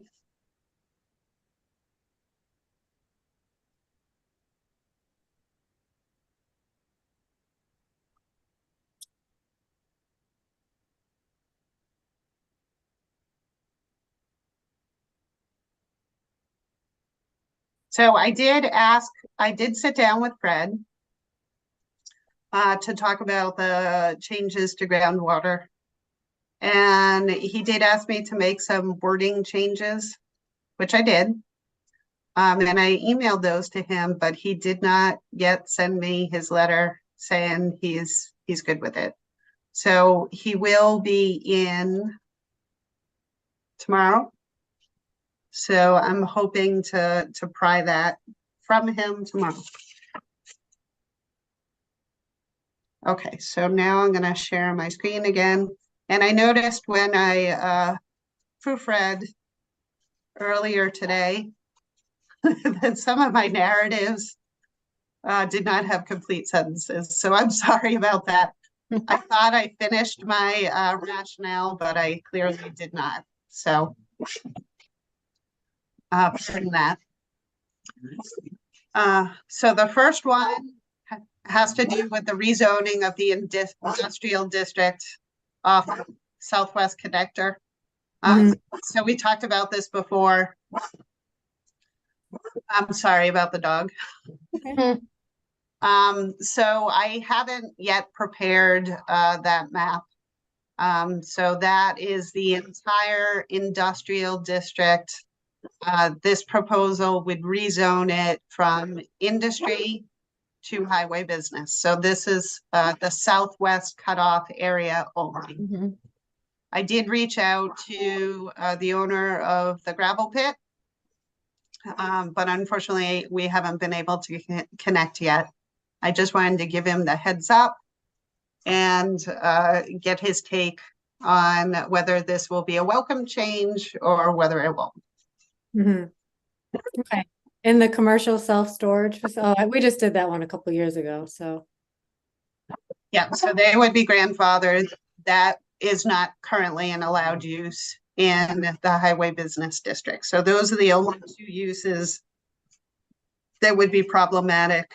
They would be grandfathered. Maybe you have But something there? My only question is, like, a lot of towns have a lot of different districts, and in a way, I think highway is really good because it includes almost everything that we'd want, but it also adds adult uses. So I was wondering if we should call it like the Route 20 district and have it be the highway district, but maybe take out a couple things we might not want. Like, I don't know if I want to promote, like, then Northborough Crossing might get an adult toy store or something. That's my concern. Like, and also it doesn't allow like kennels, not that we want a kennel there, but maybe there's a spot there where someone wants to open up a big doggy daycare play area and it's not near any houses, so it might be okay. Like, maybe we want to just do a Route 20 district, which is similar to the highway district, but doesn't include adult uses. That was one of my thoughts. You just never know. Other than that, most of the uses seemed fine, but I think originally when they picked the adult district, they put it up on Route 9, and this would be bringing it further down Route 20. Oh, so right now it's a special permit by the ZBA. But I mean, that would open it up to all the stores up at Northborough Crossing and stuff. Yeah. I think it would be easier to have it not be permitted. Unless somebody wants them.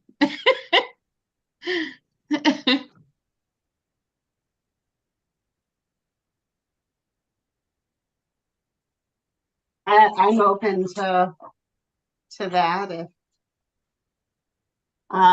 maybe Amy, you could send me the uses you'd like to include. Yeah, I mean, I guess I would, and everybody can go through the uses. I went through them side by side and I thought, well, maybe kennel could be a yes and Oh, like adult, start flipping the uses in highway business? just that. Well, no, highway business would still stay highway business, but this would just be a new zone. And it could include everything that was in the commercial overlay district that was originally plopped on Northborough Crossing. Can we just extend the overlay to cover this area? Well, then you still have the underlying uses, which is what we were trying to solve by changing the zoning. Yeah. So the major commercial overlay is already the entire industrial district. So all of those uses are currently allowed. But it was my understanding that particularly concerns about what the gravel pit will ultimately be and whether that's going to be a warehouse and distribution use. So eliminating that as an option. Could you just scoot up a little bit? I can't see the very top of the bylaw there. I don't know if I zoomed in. Oh, there we go. Okay. So this would change the area from industrial to commercial. So if this area is rezoned, then what I was envisioning is to delete the major commercial district, overlay district, because it would be redundant. I see. I mean,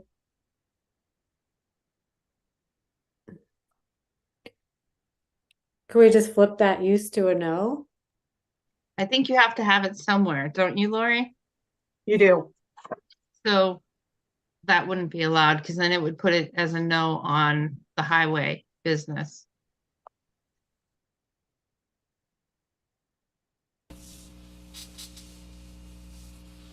Yeah, I think it makes sense just to create a new one. There are a lot of towns that have like having industrial 1, 2, and 3. You can have commercial 1, 2, and 3. It could be just.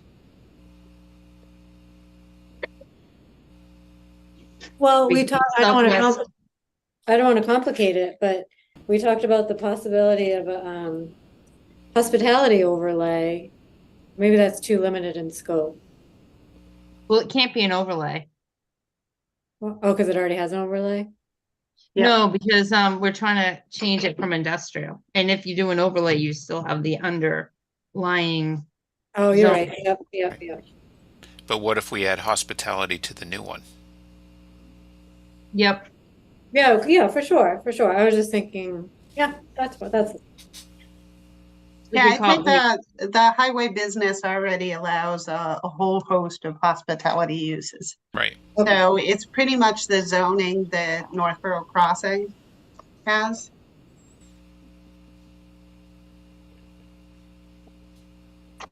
Okay, so does that work?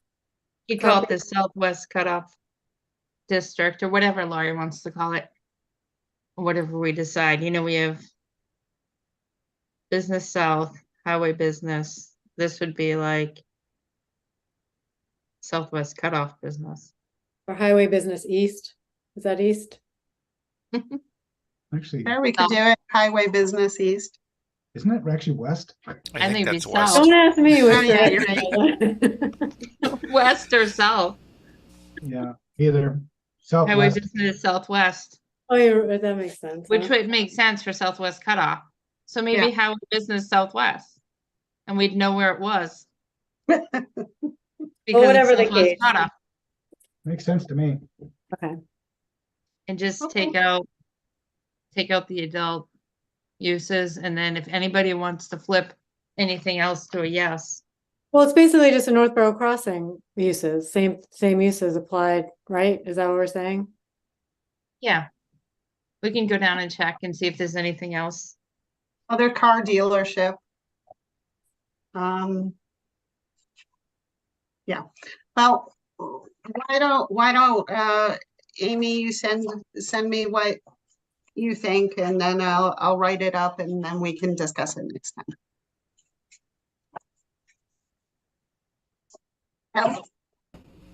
Okay, so Wait, then, did we ever we added brew pub. Do we add breweries too? Yeah, we added breweries, right? That passed. I just don't have the right Yep. book.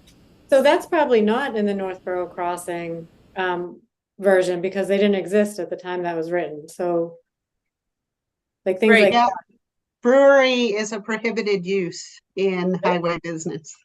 oh, So we okay. can add it, because there are some big parcels there. Yeah. So everybody should look down and see what you Okay. think should be added.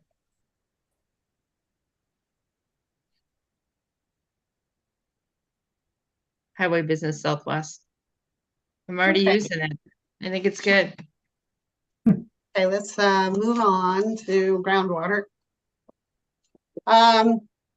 Okay, so what I'm trying to do is right now, we have a whole host of commercial uses that are required to go to the ZBA for a special permit that are equivalently non-disruptive to groundwater as the uses that were currently exempted from the special permit requirement.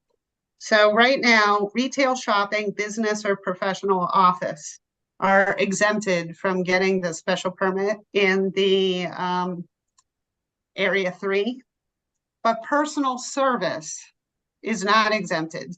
So they have to come.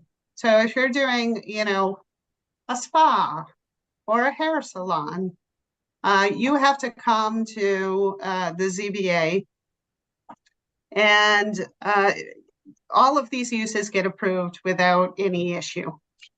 So it's kind of nutty in my mind that they have to get a special permit, because there really is no danger, in my opinion, from a cardboard box full of bottles of shampoo that are made of plastic. So question for you. Could we just change them to by right uses rather than that's what I'm doing. no, but rather than tinker with the groundwater bylaw, just you change them in the use table to yes instead of by ZBA. Yep. So that's what this bylaw would do. I know, but this looks like it tinkers with the groundwater. I'm saying like, don't tinker with the groundwater, just put yeses in the use table. Oh. Okay, let me look at my zoning bylaw. I think Lori's talking, this is getting rid of the special permit for groundwater, If not, I may, not the use. But if it's by, oh, yes. So I'm converting them all to by right uses. Yeah. we have some uses that in the use tables are allowed by right. However, if they're in a groundwater 3, they still have to get a special permit for the use in a groundwater district. I'm with you. Okay, thanks. And that's what Laura's trying to get rid of. But what concerns me with this is, sure, it's business west, business east, and downtown business, but also business south is included, and there's auto repair businesses. There are other things in business south that now would So be exempt from those would groundwater. still be required to get a special permit. So it's only the commercial uses that do not involve as accessory uses the manufacture, storage, application, transportation, or disposal of toxic or hazardous materials. So if you're talking about a service station, a gas station, anything like that, then they would still, actually, they'd be a prohibited use, or they would have to get a special permit. So under number 5, so if you're in your red zoning book on page 767, so under number 5, there's another bullet that says commercial or industrial activities which involve as accessory uses these, they would still require a special permit. So I'm trying to segregate those uses away from the gentle commercial uses that are of similar impact as retail, shopping, and professional office. Oh, I guess what I did is I jumped to the second article where you crossed everything out and there's nothing left. Well, that's because I moved all that stuff over into the by right. So the real danger to groundwater is non-point source pollution. So it's not from the chemicals themselves, like at a salon, in my opinion. So it's not from the shampoo or the hand lotion or the conditioner. That's not going to destroy the groundwater. But what could possibly impact the groundwater is impervious cover. And so you get a parking lot and then cars are leaking oil and gasoline and antifreeze. And then when it rains, it's going into the stormwater system and ultimately going into the groundwater. So we're concerned about that. We're also concerned about septic systems. So you would still have to demonstrate compliance with the special permit criteria. But instead of going through the extra step of going to the ZBA, you're demonstrating it to the municipal staff. So you're providing proof to the building inspector. So there's the language at the last sentence. Such determination to be made by the building department in conjunction with other relevant town staff. So what Bob is going to do is, so this is a brand new development. So this is a brand new, strip mall. So what they're going to do is they're going to submit, well, of course, they're already going to go to you for site plan approval, but then they're going to demonstrate compliance with these requirements that they would have to demonstrate to the ZBA, but now they're going to demonstrate them to the staff. So that's going to be Bob in conjunction with the DPW. And if it has to do with the septic system, it's going to be the health agent. So they still have the town still has all of the power that it currently does as a special permit use, but now it's a by right use. So if they don't demonstrate compliance with all of this, then they are unable to get a building permit. Okay, so for me, I guess like what I'm trying to figure out the purpose of this, and I go to the rationale, I have to say, I think this is completely the opposite of what's true. We're doing this because it's otherwise a huge impediment to the type of medium to high density development desired by Northborough residents. It should be followed by said nobody ever. Like we literally never get, like that's not the feedback we've gotten for the past 6 years. No Northborough, there's maybe 5 residents I can think of that want high density housing. To go up to town meeting with that rationale is gonna be laughed right out of the auditorium. That is not true. Okay, so the first one, so here we go. So right now, our zoning bylaw, so we're on the commercial one, we're not on the multifamily one yet. So on the commercial one, we currently have our underlying zoning has minimum lot size of 4,000 square feet. Wait, in which the one downtown. 707010. That's the rationale for that one. Yeah, it's under the first one. It's under the On first page, one. on page So 2. In the rationale. Don't look at the rationale. If you could That's look what we're at gonna have to the present. bylaw itself. Okay. So the bylaw itself. So this, if you look at area 3 and covers almost the entire downtown area. So right now, if you look at the underlying zoning, downtown business allows you to build at 4,000 square foot minimum lot sizes. But you can't ever do that because of this bylaw. So this bylaw says that the minimum lot size isn't 4,000 square feet, it's 20,000 square feet. And the same is true for the downtown neighborhood district. So in that district, the minimum lot size is, let me look. I think it's 10,000 square feet. But You you know? can't ever get to 10,000 square feet for business. Downtown neighborhood is 10,000 square feet. The MSR district, the minimum lot size is 15,000 square feet.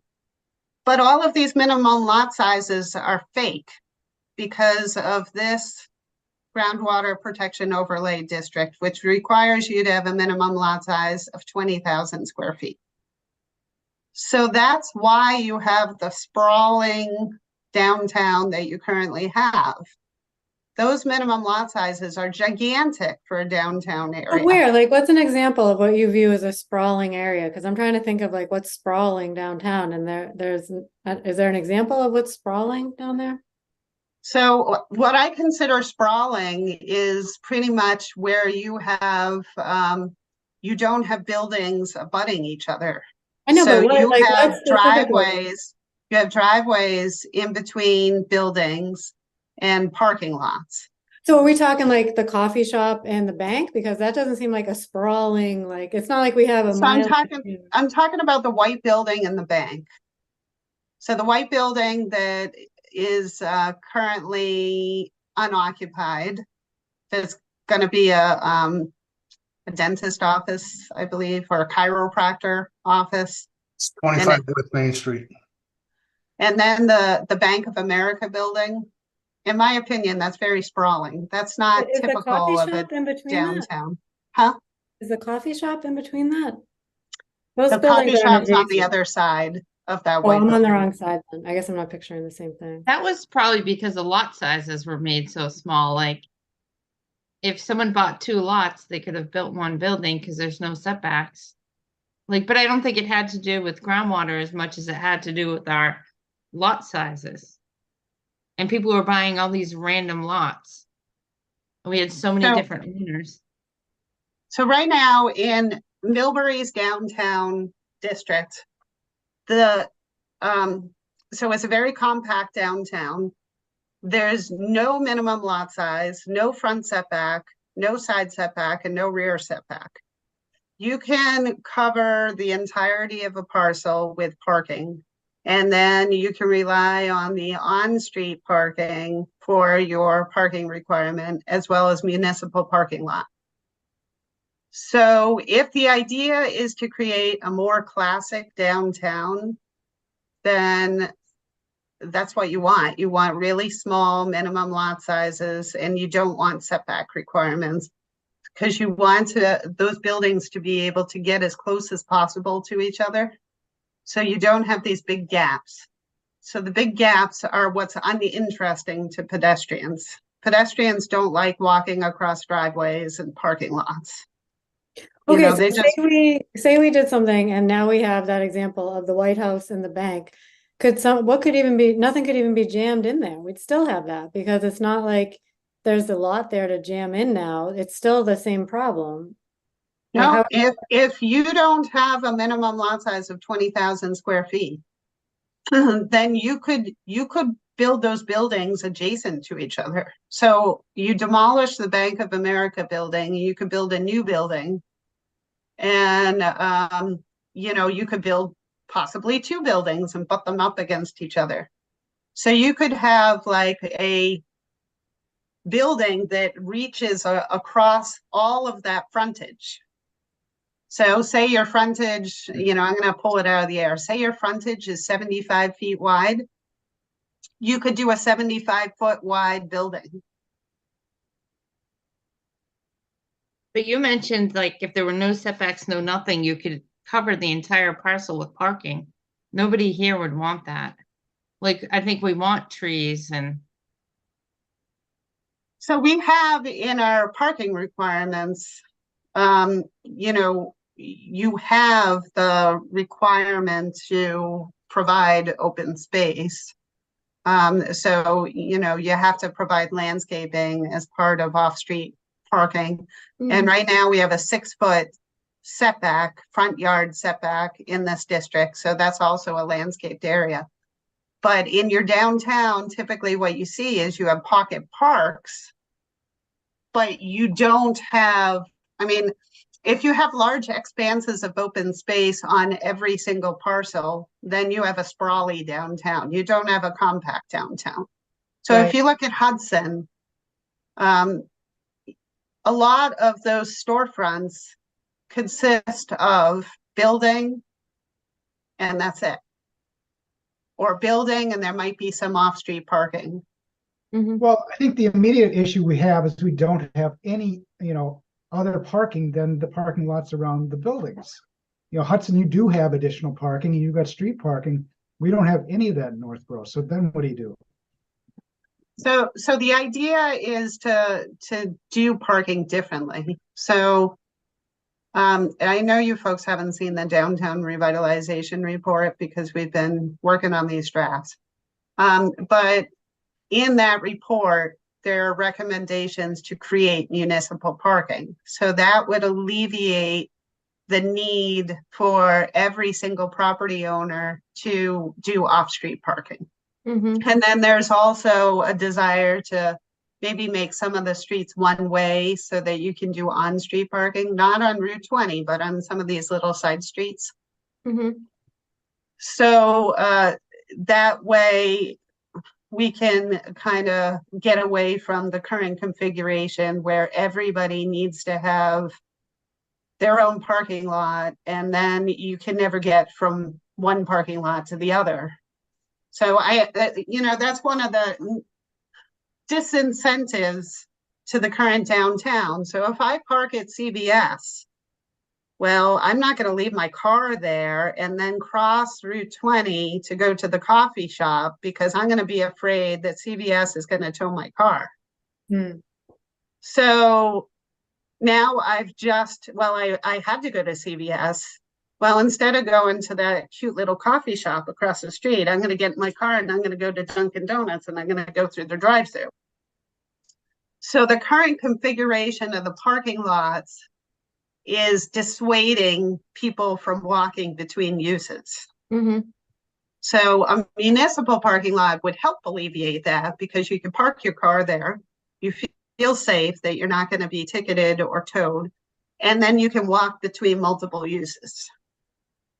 The one concern I have, so that makes sense. The one concern, like when we talk about Hudson, they have like a standard building size, like it's all like the same building structure size, like it's easy to be side by side. It's all uniform and similar facade. Like my fear is that we're just going to have a hodgepodge without demolishing what's there and starting over. We're going to have a hodgepodge of buildings, like we're just jamming in because we don't have that same uniform. Like when we talk about that compact downtown, we don't even have the bones for it there with that uniform building kind of setup. Like how when do you you're not have a hodgepodge? When you're a planner, you work in decades, and change takes decades. And so there's going to be a transition period where you are going to have a hodgepodge. So, right now we have a hodgepodge. We do. You have the historic buildings that are sitting on the sidewalk edge. And then you have like the mini mart that is not, it's set back quite a distance, and you have the parking in front. And then you have the Bank of America, which is like an island of building within a sea of parking. So that's where we are currently. But in order to get what you want 50 years from now, you got to start somewhere. I don't know if the groundwater bylaw is the first place, though. I'm concerned. I'd want to look into it more because we want to protect our groundwater. So right now, the downtown area is currently 100% sewered and on public water. So, you don't have to worry about septic systems.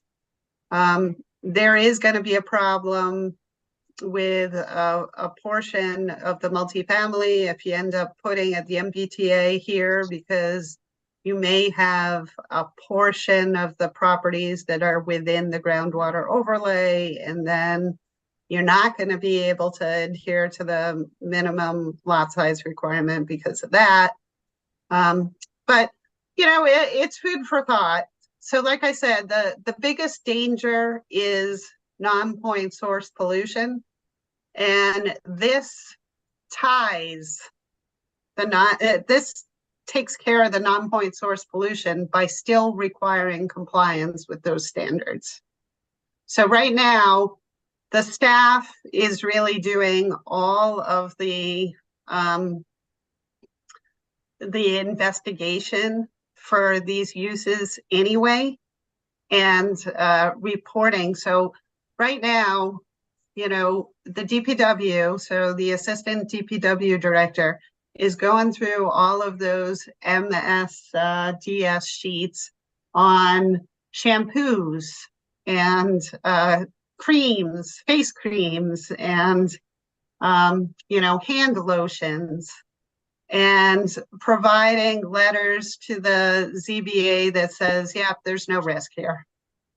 So this would just stop these little spas from having to go through the extra step of going to the ZBA, holding a public hearing, when there really is no risk. These are mostly businesses that are going into existing storefronts.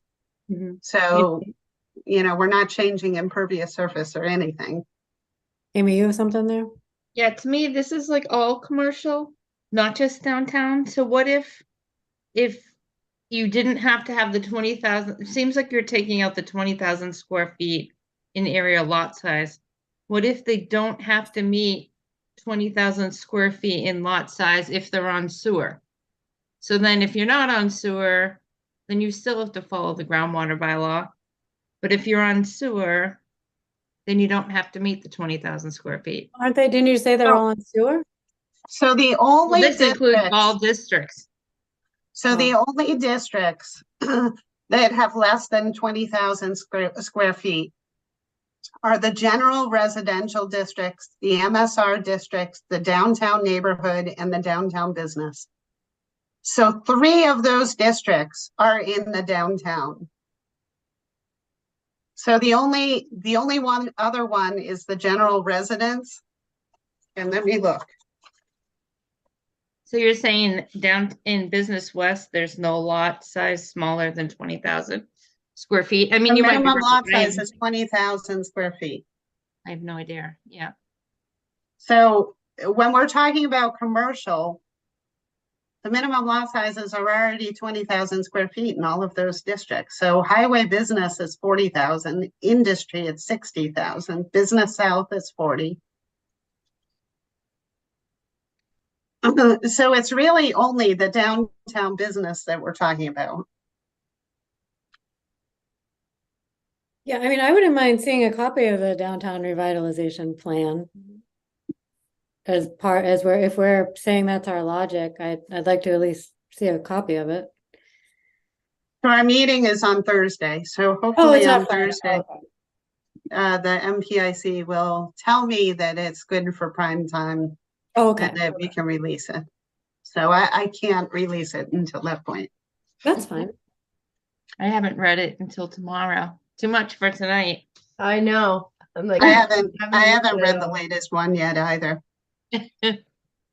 Okay, so now moving right along. So this, you know, probably what I would do in the article is combine these two together because they hinge upon each other. So if one gets approved, then this becomes contradictory and vice versa. So that will become one bylaw. So this one here, so I'm interested in doing the same thing for 2-family and multifamily. And the reason is, well, the rationale on this one is pretty much complete. So currently, 2-family and multifamily dwellings are only allowed by special permit, subject to a mandatory increase in the minimum lot size to 20,000 square feet. So we're already there with the 20,000 square feet. So the minimum lot size for 2-family dwellings varies from 20 to 30, so we're compliant already. So there's no impact whatsoever by eliminating the mandatory upsize. So it also has no impact whatsoever on multifamily dwellings permitted within Business West because the minimum lot size is already 20,000 square feet. So it would impact multifamily dwellings in the downtown neighborhood district and the downtown business districts, as the minimum lot sizes are 10,000 and 4,000 square feet. So this is where we're talking about the fact that the groundwater protection overlay district isn't allowing us to get to the minimum lot sizes that are in the underlying zoning. I mean, I have the same problem here. I've never been to a meeting where residents had an outcry. In fact, we went to that thing where we put stickers. There was a giant pile of housing stickers that nobody touched because this is not what residents are asking for. There's no way I'm going to town meeting and saying our logic is because you guys want increased residential density. You've been asking for it and it's part of the vision. I've never heard that as part of what people want. I mean, I'm not a fan of either one of these, but I'm not going to, it's up to the whole board, but I just think that's completely against what we've heard over for as long as I've been listening at these meetings. And I'm surprised to see it be stated that residents want this. I agree. And even when you read the revitalization summary, the downtown. Yeah, maybe I'll wait. I'll have an open mind until I'll read this plan and maybe have a more open mind. But right now, when I look at that logic, there is no way in the world I'm presenting this at town meeting. When you read the plan, the beginning talks about the downtown, like the community, and it says what people wanted were restaurants and shops. But then in the middle, it goes on to say that the consultants say to get the restaurants and shops, you have to have high density, which is why what they keep saying over and over again, but they never said that the people, I mean, I don't think the people ever wanted it. And again, economic development. I don't know, like the towns that I see make it work. I literally have someone on staff or a committee or something dedicated to economic development. I don't think you magically get business because you put high density housing. We're jumping to a foregone conclusion that I don't think is valid. Oh, what the businesses do is they do a market analysis. So what they're doing is they're trying to see if there's a demand that their business is going to be successful. So right now we have a downtown that has a number of commercial vacancies in it, and we don't have new development coming in. And so there's a reason for that. Right, but who's doing the outreach? Who's doing recruiting? Who's doing sorry, Millie, I cut you off. Oh, sorry. No, I'm on mute. Now I'm on mute. I mean, I think there's a lot of issues with the downtown. I don't think it's just the residential. I think that it is, there's traffic, there's no parking, there's nowhere to go. There's no reason to go into downtown. So I think it's the cart before the horse. I do agree with you, Lori, in some ways that you do need people to go to these businesses. But looking at all the towns around us, Hudson, Clinton, I went through Grafton today. The businesses are there and they draw the people. I think it's a little bit of that. You've got to have a reason for people to want to live in our town versus living in Hudson, Clinton, Grafton, or any of the more affordable towns. We're not that affordable. So, but essentially right now, so if you have a lot that's 4,000 square feet, which is the underlying zoning district, then you have an unbuildable lot because you don't have 20,000 square feet of area. So this is the problem because you're in area 3.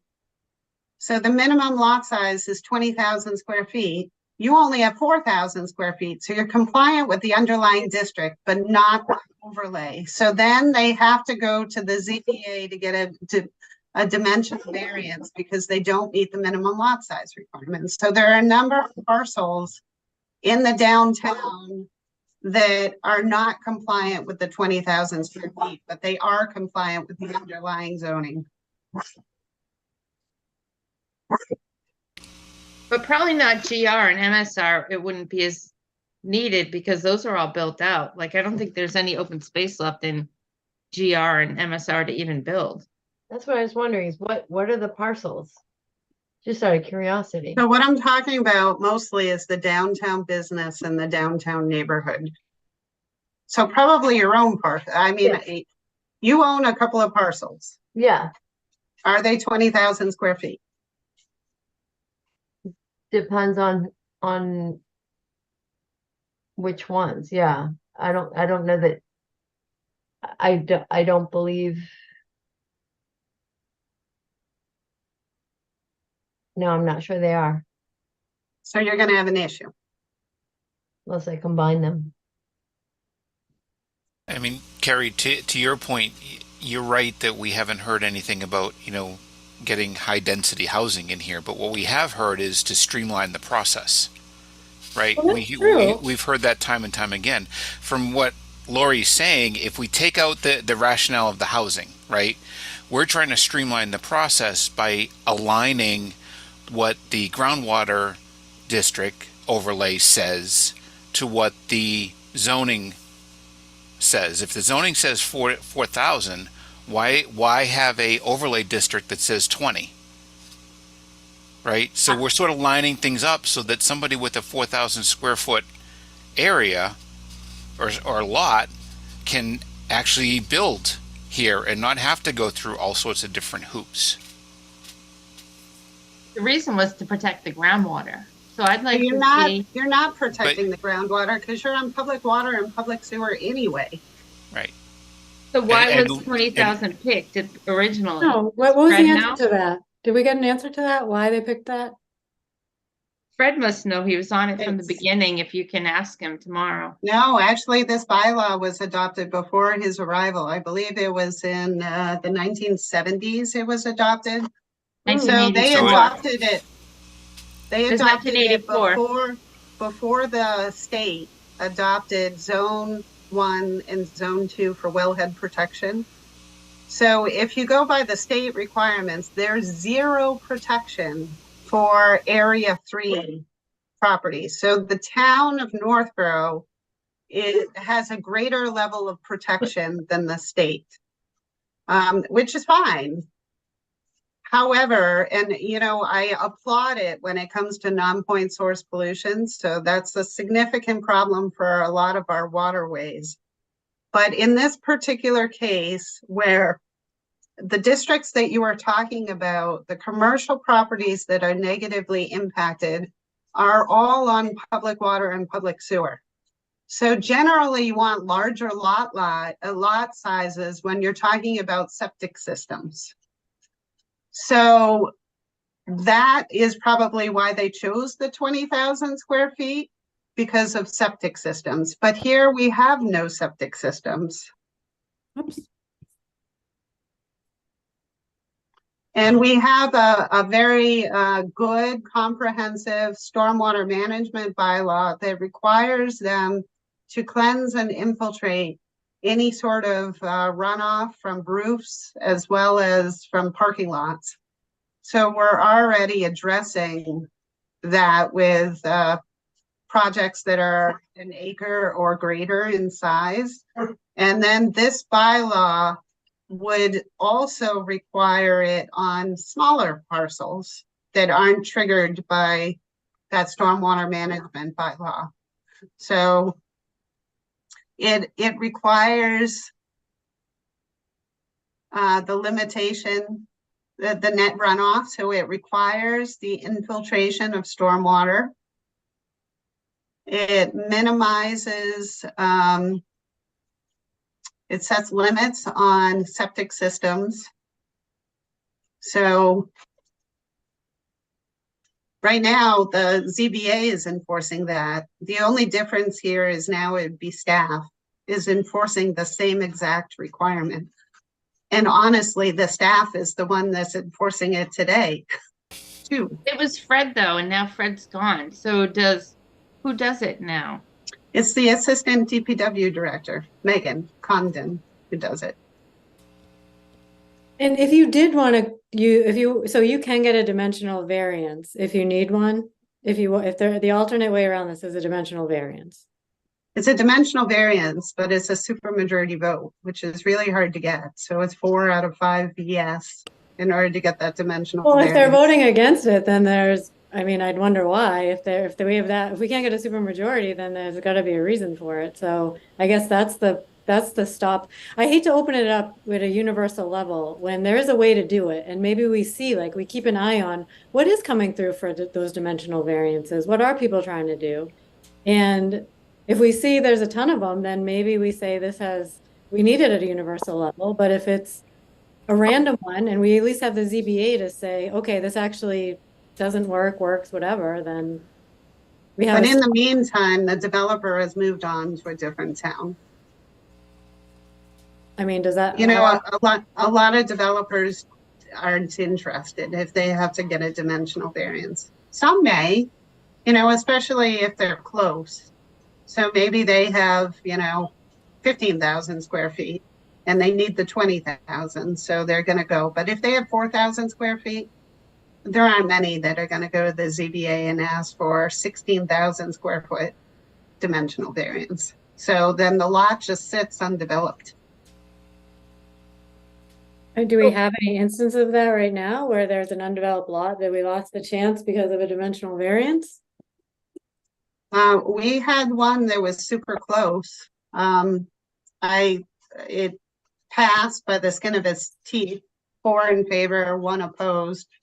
That was an existing Victorian that is going to be expanded. So it's an office building that has been vacant. So it's going to be expanded and used for multifamily. But that almost failed. Lori, I actually heard things that it probably should have failed because now they're gonna have to push everything from the parking lot into the wetlands when they plow snow. There wasn't enough space on the lot. There's nothing going in the wetlands. That Right. was approved by the Conservation Commission and DEP. That's 78 West Main Street. Okay, any other comments on these? We probably won't resolve this one tonight, but we can move on. Just curious, Lori, are you saying that all the businesses in downtown business are on town water and town septic? Town sewer, that's my understanding.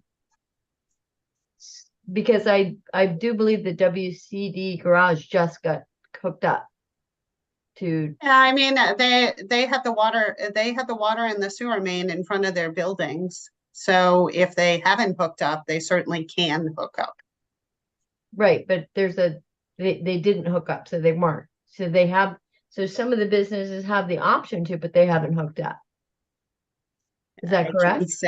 I can't say. What I can tell you is that the extent of water and sewer thoroughly goes along. So, you know, I can see on the GIS the extent of the water and sewer service. So I can tell you that there's water main and sewer main in front of all of the properties. I can't see whether there are actual services going to every single property, but they are eligible for water and sewer. And that's typically something that if there's a development proposal, they demonstrate whether they have water or sewer. Part of the development package. Yeah, I guess I was thinking of the buildings that are there, some of the older businesses and older buildings, I don't think are hooked up. If I understand correctly, there's a pretty good size fee to it.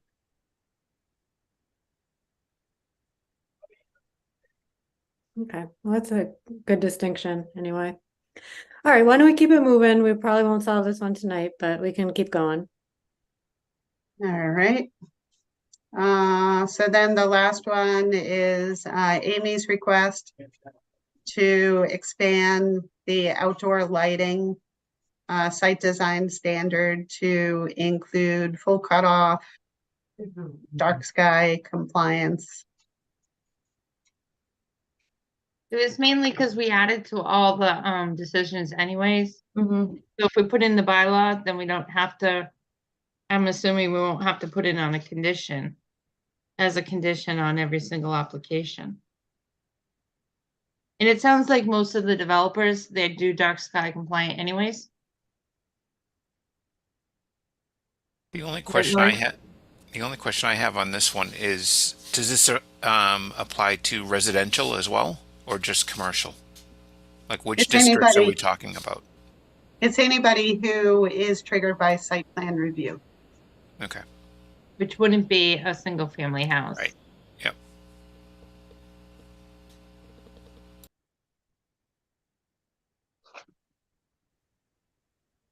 Any comments on this one?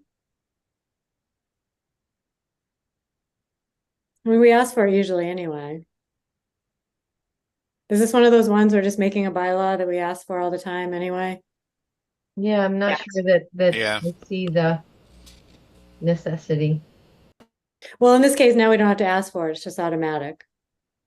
Now they just do it. And supposedly they all do it now anyways. So instead of us having to condition it, it's just a foregone conclusion. So if there's one day that we're not all here remembering to do it, it's already taken care of. You got it. I had a Okay. question. I had once, I think Lori, we had mentioned that I think you had said in Millbury they have no metal buildings along Main Street. And that was So when that actually is in our industrial district, in Millbury.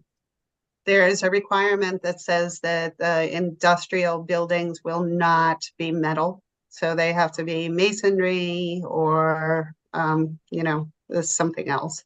So it isn't in our other districts. It's just in that one. We do also have a village district.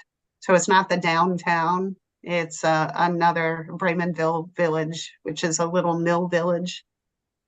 So that has under site plan review, it also has the design standard that the buildings have to be made of brick or stone or wood or some sort of similar material.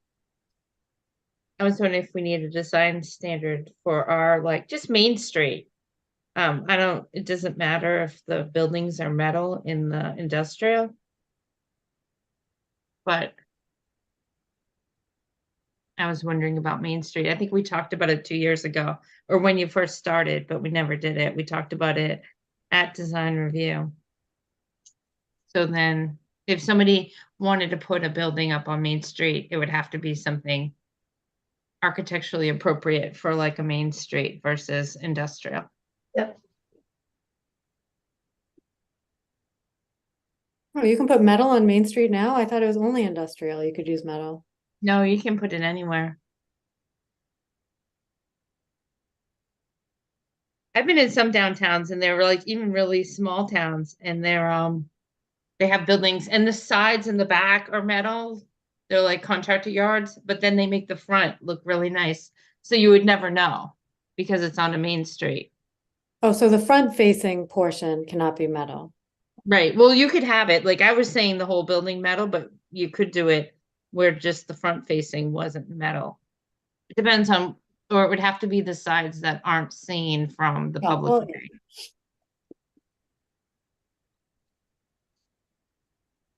It's just, I just brought it up because we had talked about it like 2 years ago and you just never know.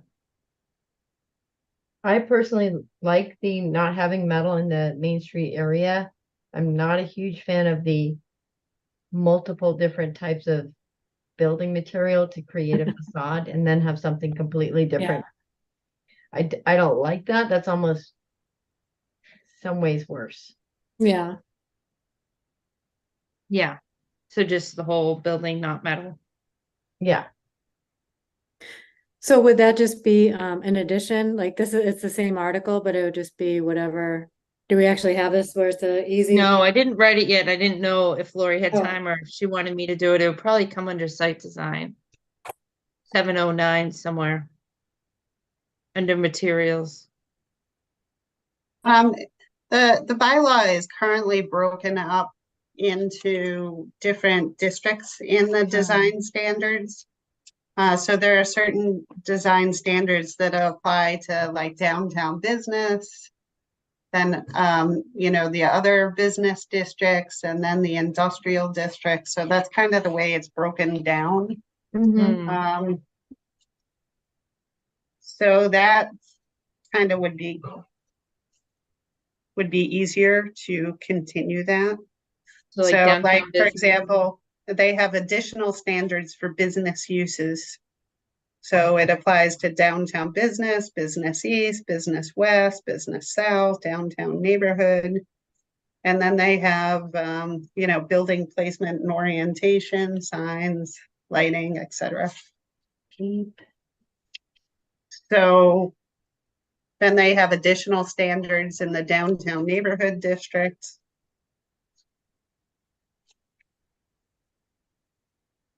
So would you be open to assigning it to a specific zoning district? So I could just plop it in there? Sure. I mean, I would say definitely downtown business, probably business east. Business west has a lot of metal buildings. I don't know. Well, I guess there's just a couple of them. There's actually only one I can think of off the top of my head, maybe two. But they would be grandfathered in anyways. So we could do downtown business, business east, business west. Do we do business south?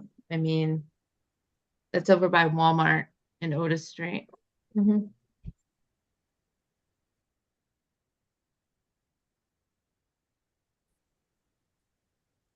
Highway business southwest. If we wanted to be commercial, we probably should put in highway business southwest. I don't know. I just wanted to bring it up because we talked about it, and the time that we'll notice it is when someone's already building one, and we'll be like, "Oh my God, why did we not have that in our bylaw already?" When you get a big metal building downtown. So I think it's better, and then the developers know what we're looking for, and it's not like we say, it's better that they know in advance. Yep.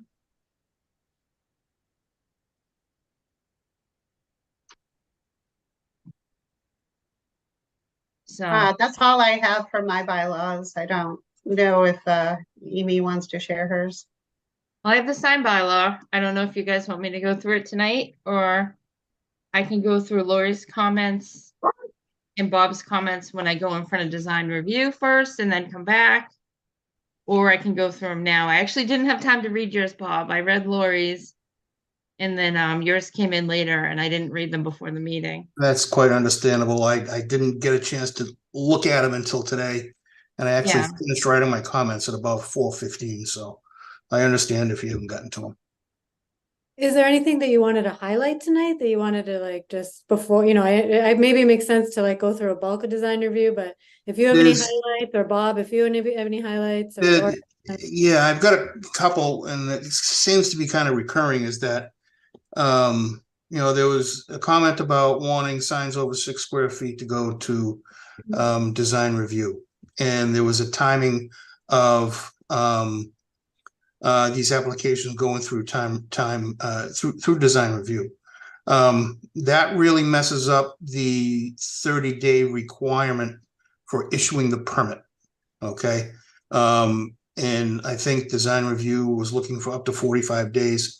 And that does not fly with the building permit application, to the point that if it does go that route and it goes 45 days, they can put that sign up however they want to put it up without a permit.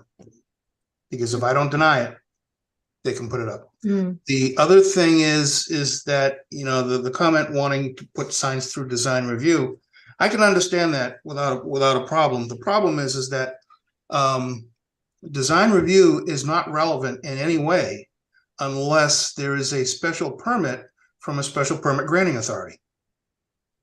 There's no authority from the design review. It's completely advisory to an SPGA. And unless something is written into a special permit, I cannot enforce that provision. But I, those are in the comments, and like I said, nobody's really had a chance to read them yet. But go through them. I think this is my first time editing on a PDF, so I think I did it right. But just feel free to take a look. I added it into design review too. Where I took it from other towns that have gone through downtown revitalizations, and their signs go through design review. And I took their wording. If it had to be 30 days, it could be 30 days. But that's where I took it from, and I put it in there that so it would be up for discussion. But there are other towns when they are deciding to do a downtown revitalization, you want to have some cohesion and you want to have some sort of sign guidelines that you follow, and they go through design review. So I added that. But for the rest of the sign bylaw, I don't have it open. I can, but I pretty much, the majority of the updates were what we did 2 years ago. Some of them are the same. And then, let's see, I just want to open. Do you want me to open and share it, or? I actually had a hard time going through the unmarked up version. Okay. Just because yeah. Yeah. I can go through it really quickly, and then we can go through it again at the next meeting if people have more questions, or I can go through Lori's questions. Let's see. Because I didn't even see the part where it says the 30 days.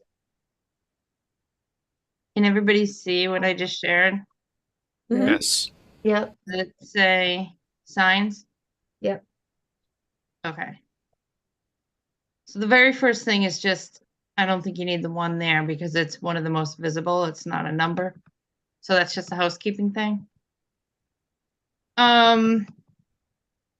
What I did with the banner sign is a lot of the towns have the banner sign and the flag as two different definitions. A flag is a flag, and a banner is usually something used to advertise. So I just separated the flag out of the banner, because banners are temporary too, and people leave flags up all the time. So there's now a flag definition, but the banner, which is defined under temporary, is just the banner.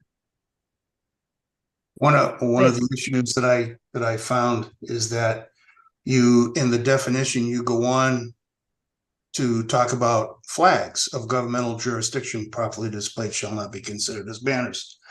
And you're talking about specific governmental jurisdictions. The POW flags are not under any federal jurisdiction. And then my question is, what about other military or scouting flags? Flags of political subdivisions are federally first protected by the First Amendment. So if you want to fly a Biden flag or a Trump flag, that's a political sign. You can't do anything about it. My other question is that many big companies that come to town, case in point, Saint-Gobain, they will put in a flag pole cluster of 3 poles. And usually what that is an American flag, a state flag, and the company's flag. My question is do you want to eliminate all that as well? No, flags are defined down under flag. The thing is, with the flag being defined under a banner, banners are only temporary for 56 days right now. So the way it's worded. Understood, but your flag definition is flawed because it does not address the POW, the scouts, or any kind of a corporate entity. Like say if Amazon wanted to put up a set of flagpoles in a memorial setup, they're going to put up a federal estate and an Amazon pole. We can fix the flag definition if you think it's missing something. Well, I just took it out of Southborough's, so. That was in my comments. Okay, I haven't read them yet. Yeah. But if you can think of a way to update the flag definition that includes everything that you wanted, I'd be willing to add it. I was just taking the flag out of the banner because it's now saying a flag is a banner that needs to be removed after 56 days. Right. Right. So I was trying to make it so it's not an advertisement, it's actually a flag Right. that is excluded and can stay up. That's all I was trying to do. But if you see like words that are missing, definitely add them. Because I just took it from Southborough. Mm-hmm. And I don't know all the flags. But what about just taking the, what you crossed off in number 3 and putting that down in the flag as the definition? Yeah, I can do that. Right, If because that that's covers basically everything. what you're doing, right? I had added the state and municipal flags, everything that's underlined. So I had added to it before, and I think this is from 2 years ago, and then I think it got crossed out. So Bob, if you read all of this and you think that's okay to move it down there, then I can do that. Then that's a good idea, Bill. I just want to make sure it includes everything. I'm not going to write it tonight. I will probably Yep. make proposed suggestions probably within a week or so. Yeah, Okay. sure. Yep. I'll definitely move it down if it works. I added gasoline canopy sign because we have them and other towns have them and we didn't have it. We've typically treated just for background, we've typically treated the gasoline canopy as wall signs that contribute to the overall wall sign allowance for that particular zoning district. I also noticed that further down, you propose to not allow signs on the gasoline canopies. So it's good to have a definition, but I did notice that you propose to remove the ability to have signs on the gas canopies. Okay. I'll go down to that. I've done this so many times. A lot of these things are from 2 years ago. This roof sign thing, we had talked about 2 years ago. And I think Bob was in agreement then. Which one? Roof sign, Oh, yeah, yeah. Yep.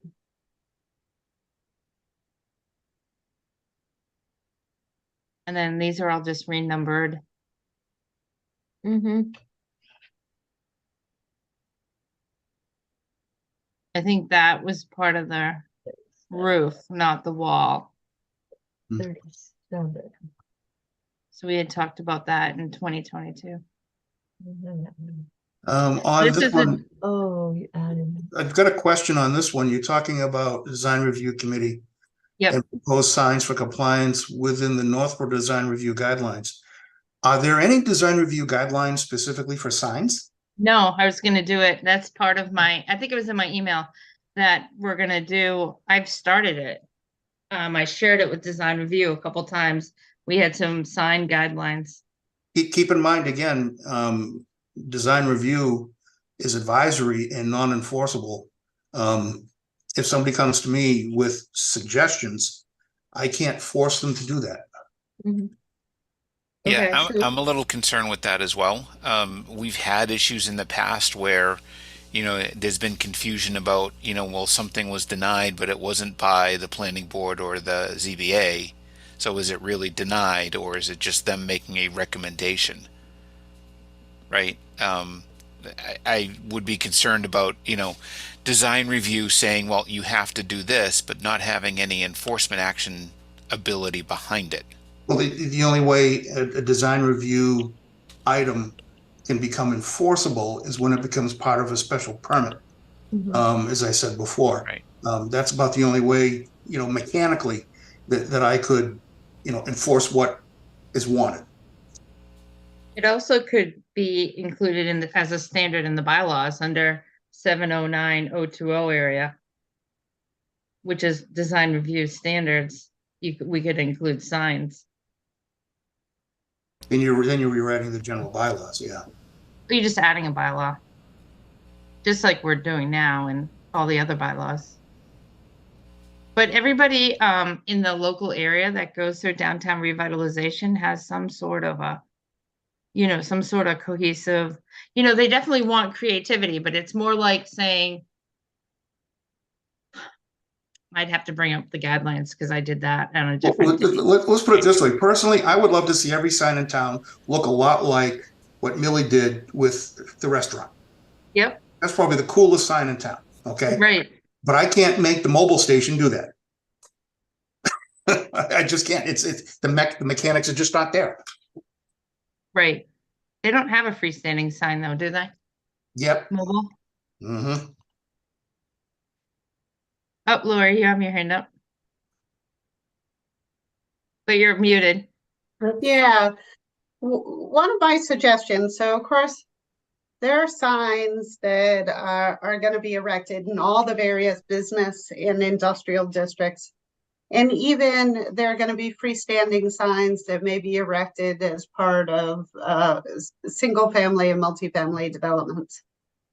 So, and there are a lot of signs that are approved every single year. I did a little study, and the building department issues an average of 49 signs per year, although it can be as many as 70 signs and as few as 30 signs. So that's a lot of signs. So if the goal is really to have uniformity of signs in the downtown, then why not make signs in the downtown special permits and then leave all the other signs alone? So, you know, other signs wouldn't have to go through design review, like for Amazon or FedEx or, you know, Dewey Pile or the Northborough Crossing. So none of those signs would go to design review, except if they were brand new developments that are going through site plan review, and then that would be part of the development review package under site plan review. I think that's just more manageable, is because that's really what you're trying to have control over is downtown signs, not all signs. That's true. Not even the creativity of the signs. It's like, but some are plastic, some are wood. And a lot of towns now, they say you can't have the vinyl signs if in the downtown. So, but on your number 2, it says 49 signs over the last 7 years. So I thought that was Each 49. year. Oh, it doesn't say that. So I was like 7 per year. That's pretty manageable. No. It says No, 49 signs and awning permits over the last 7 years. But that's the average. So I took all 7 years and I found the average Per year. So like I said, in 1 year, I think it was as low as 32 signs. But in another year, it was as high as 67 signs. And that's a lot. And then you're going to have to meet twice a month, because if you have to comment on the signs within 15 days of submittal, that means you have to meet twice a month. I can't imagine 49 signs a year because I don't know where they're going. You know, but if they're over like 10 square feet, then, you know, it's not every little directory sign or. A lot of the signs that come in are when you have a large plaza and they have a freestanding sign with the tenant signs underneath. Each one of those requires a permit as well. Okay, so the big chunk of them is literally a vinyl or plastic insert, which is going to be one of my other questions, is, you know, are you intending on excluding those signs as well? No, and those are under 6 square feet, I would think, or under 10 square feet. Yeah, but your general design guidelines prohibits vinyl and plastic signs throughout. That prohibition's in the wrong place. All right, I haven't gotten there yet. So here's the design review, and I planned on talking about it. Anything I have here was something for discussion with everybody. While you're scrolling, hang on. At number 8, okay. Yeah. Non-conforming sign that's removed or abandoned for longer than 30 days. It should be taken down immediately. You know, and usually that means I've got to get a hold of the property owner, because the tenant by then is long gone, and the tenant has no interest in taking anything down. If it's a freestanding lit sign, they also have to take a, believe it or not, a demolition permit for the building department and a wiring permit to make sure the wiring is pulled back safely. And then the other question I have, and I think we talked about this a couple of years ago, how do we quantify 35% damage of a sign?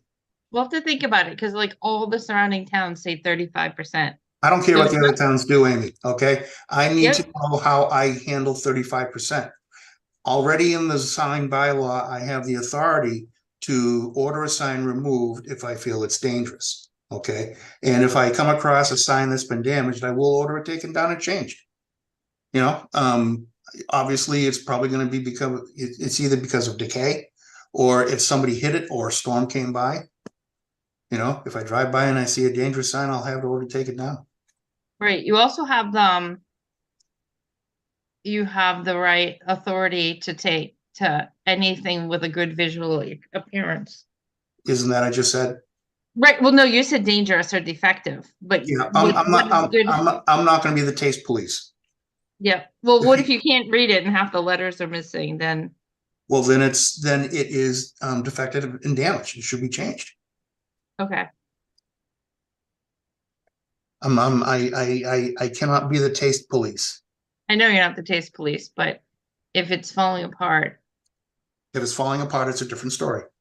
okay. And then if somebody says something to me, I'll tell them to contact you. Well, I have never had a complaint from anybody around town about a sign that's damaged and should be taken down. I've been here 6 years and never heard of one. So if you get them, please share them. Okay, I will. All right, so this basic requirement, it actually already says this, but I was trying to say it in a clearer way, but signs should not display brand names, symbols, slogans. Like the signs are supposed to be advertise, call attention, and indicate the person occupying the premises on which the sign is erected and maintained, or the business transacted thereon. So if it's like Coca-Cola, if it's like the Coca-Cola company, they can advertise that they're Coca-Cola. But if you're a business, and I've read this in all the other towns, like your sign is supposed to say Amy Paretsky downtown convenience store. Like it shouldn't say Amy Paretsky downtown convenience store, Coca-Cola, Red Bull. You know, it's not supposed to have brand name symbols. Okay, again, we're getting into how do I enforce something like this, okay? Brown's Appliance, if they want to hang a Maytag sign in their window, that won't be allowed. If Boar's Head wants to put a sticker on Lowe's Market, it's not allowed. If the jeweler wants to put up a Timex sign, it's not allowed. That's what towns do in their downtown. They have their name and their address, and they don't put stickers like Coors Light and Budweiser all over the windows, because then that's Page Jewelers has a very nice Citizen Watch sign in their window in Westbrook.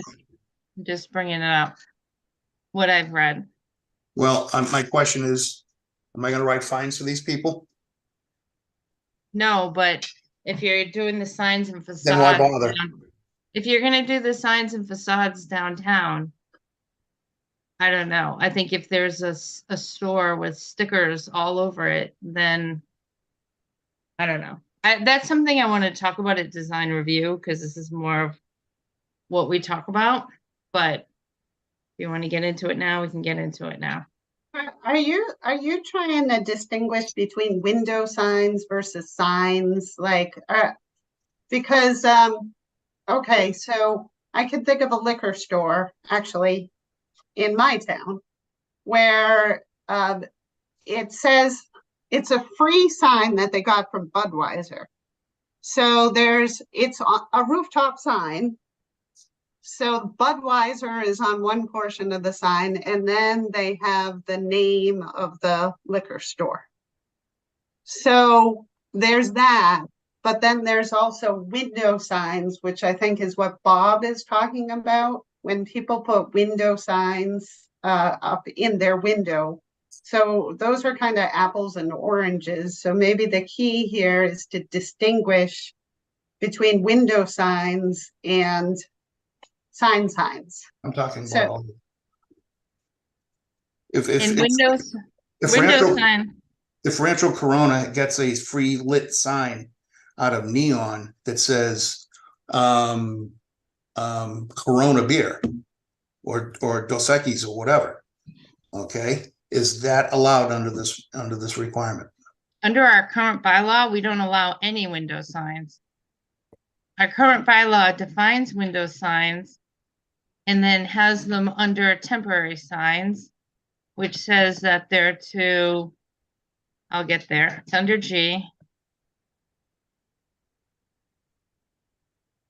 Temporary signs are for special events.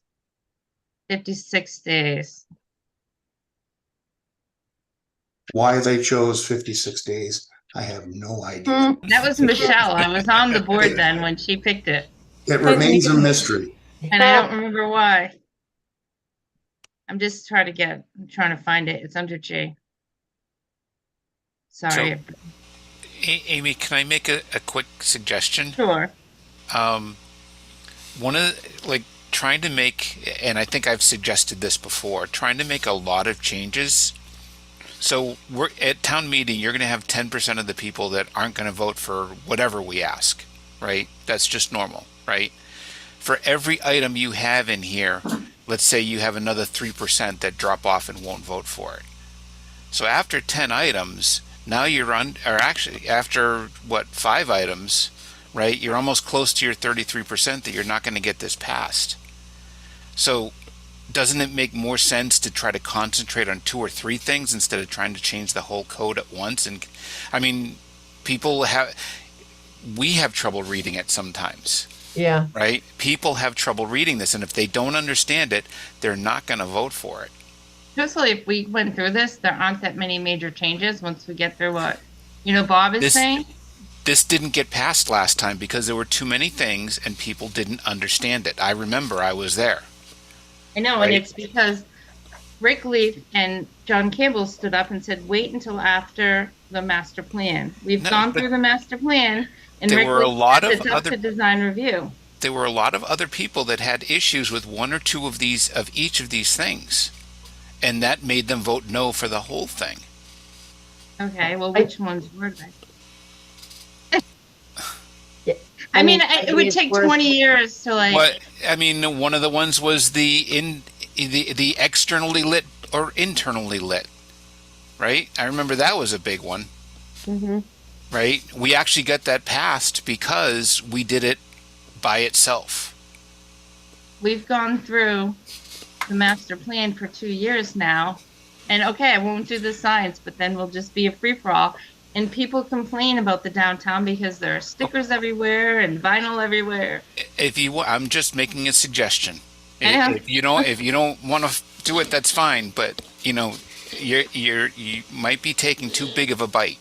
Is So all I'm saying. maybe if you go back to design review, Amy, maybe it would be a Yeah. better exercise to do that and like narrow down perhaps or flat star, like maybe not delete it because you want to perhaps come Keep back with addressing everything. it.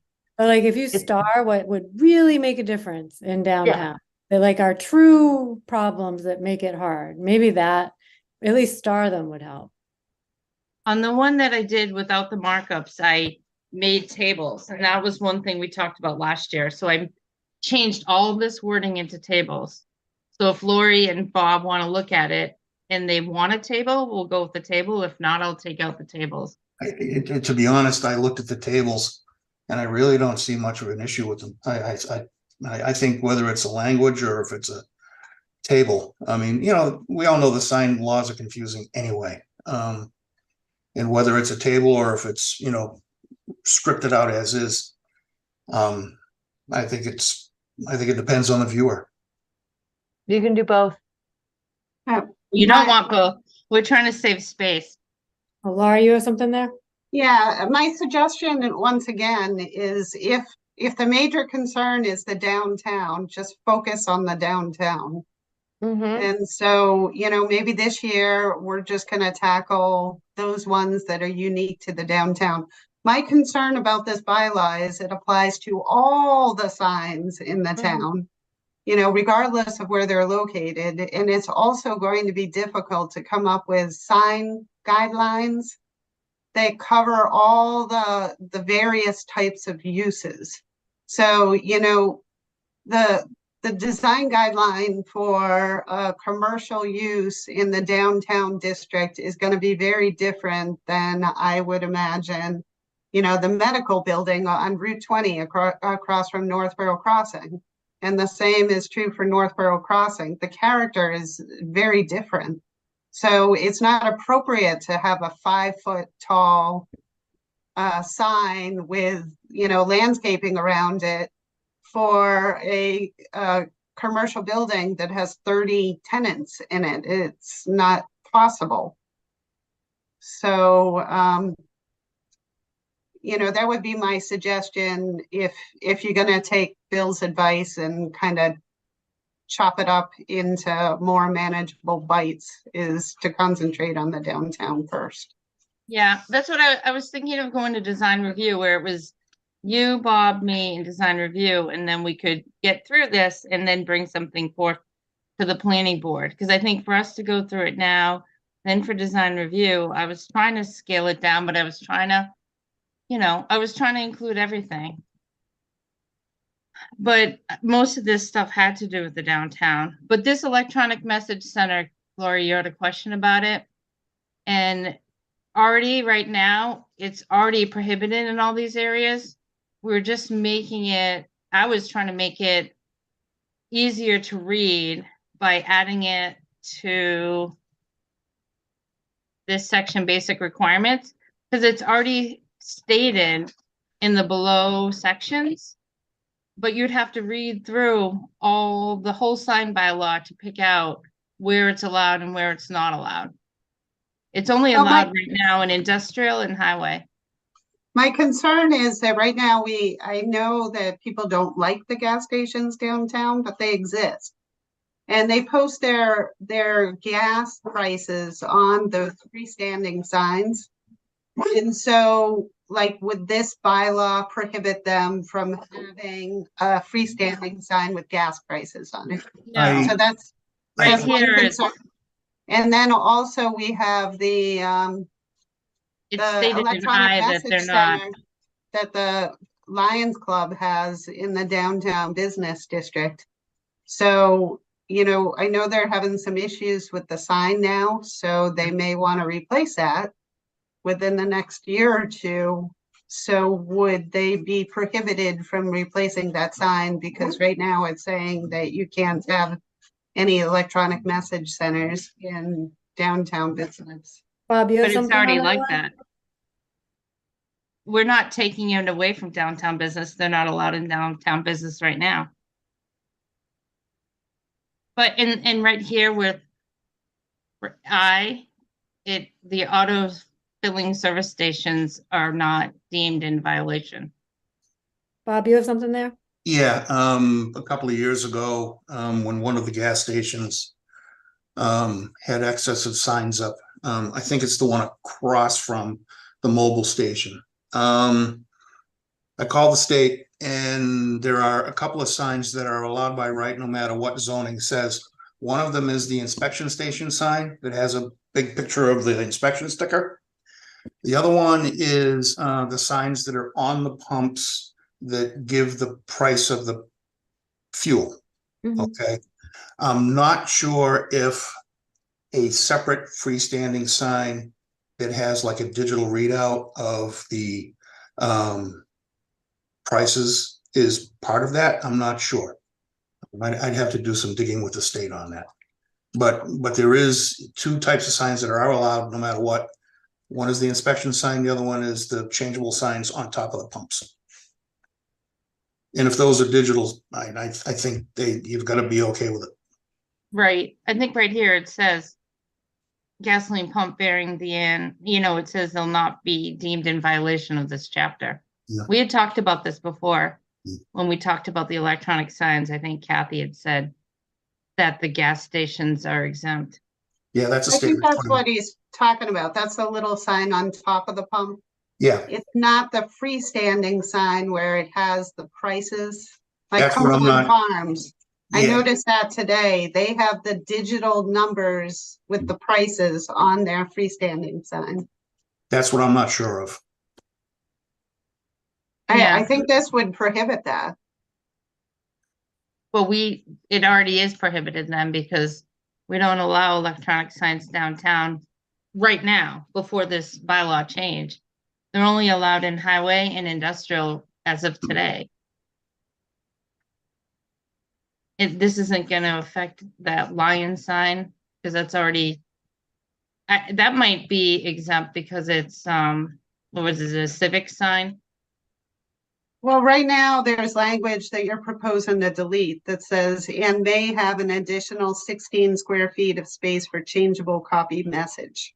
I think that's manual, Yeah. letters. Hmm. And I only wanted to do that in the downtown because there aren't any there right now. I drove around the downtown and there's no changeable copy signs with letters. So if we're looking at downtown revitalization,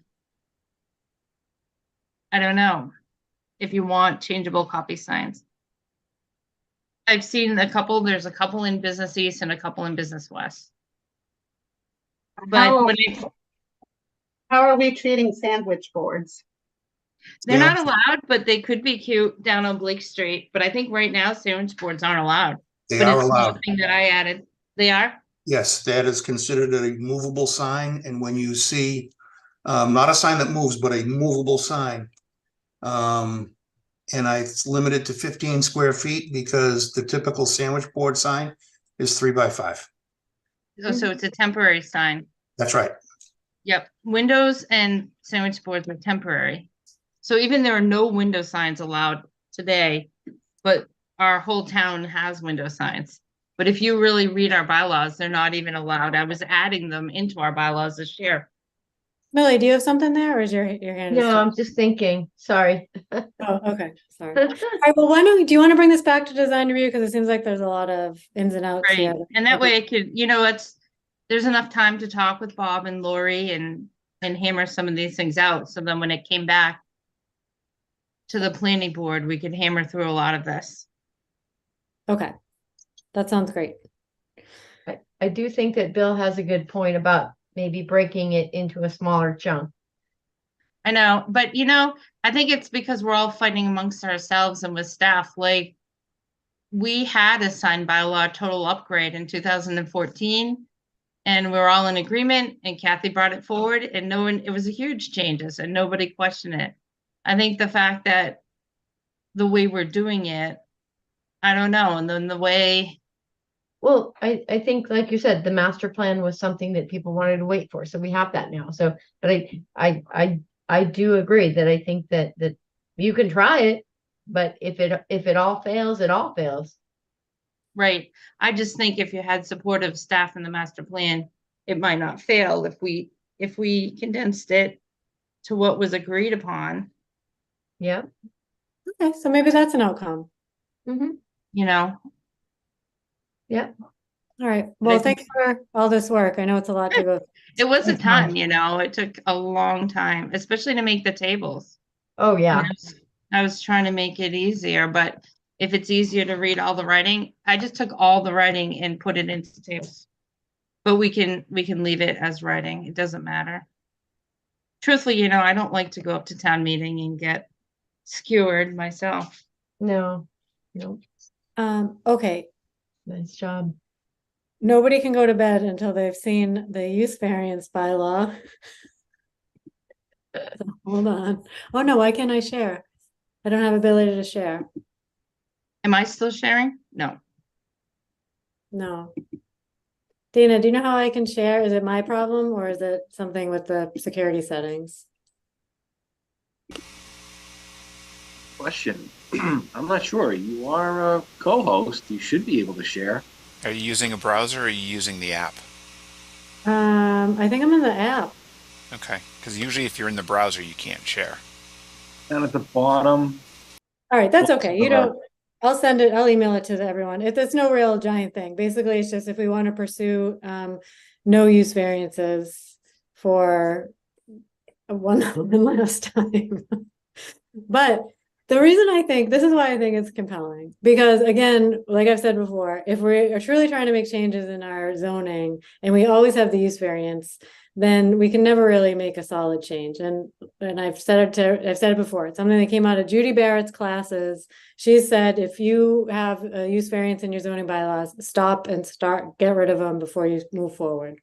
So the reason I also think, sometimes we bring up those cases, like we talked last time about the business that wanted to sell alcohol, so or whatever it was, and they got a use variance, but we're still missing the criteria. The criteria is literally only soil conditions, shape, or topography. It's a unique circumstance that causes a hardship based on all three things: soil conditions, shape, or topography. So we're not even granting them legally.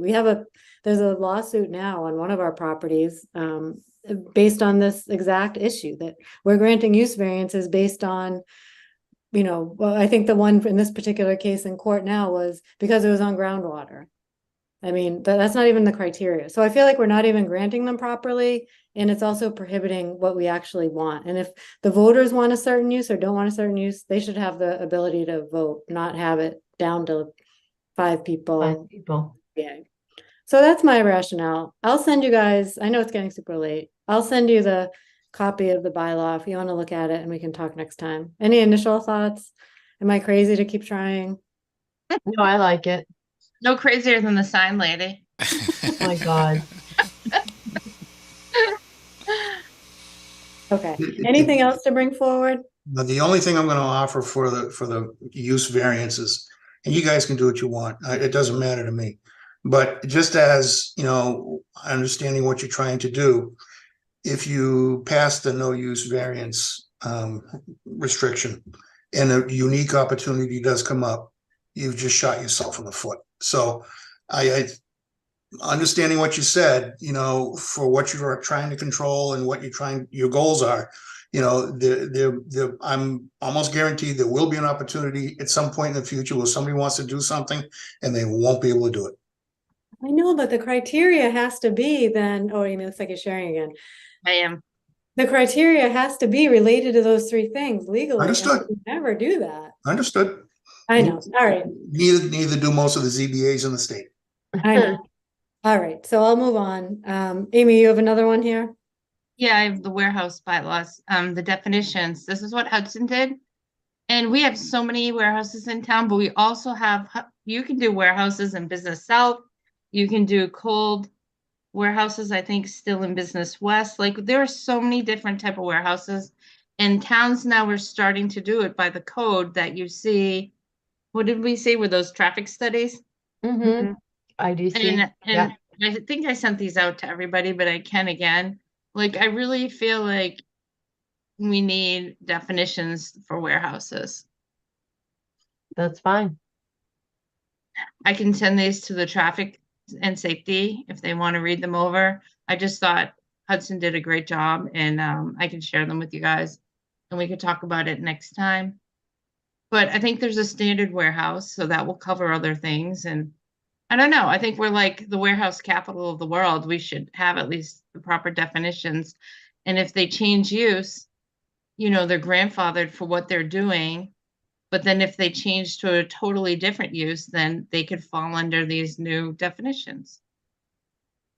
Okay, so let's look at that for next time. Everyone has a copy of this, Amy? I'll send it out again. Yeah, Okay. that'd be great. Okay, anything else for bylaws? I want to see if we can quickly approve the minutes. There's no other business, no A&Rs or anything like that. Okay, Make a quick bylaw.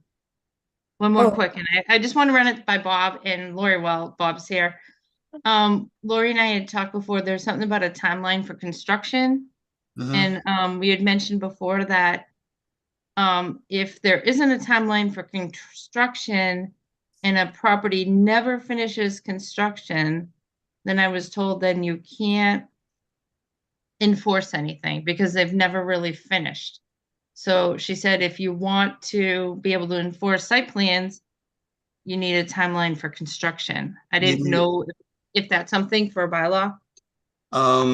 In the building code, it used to say, or it says, moving along as expediently as possible.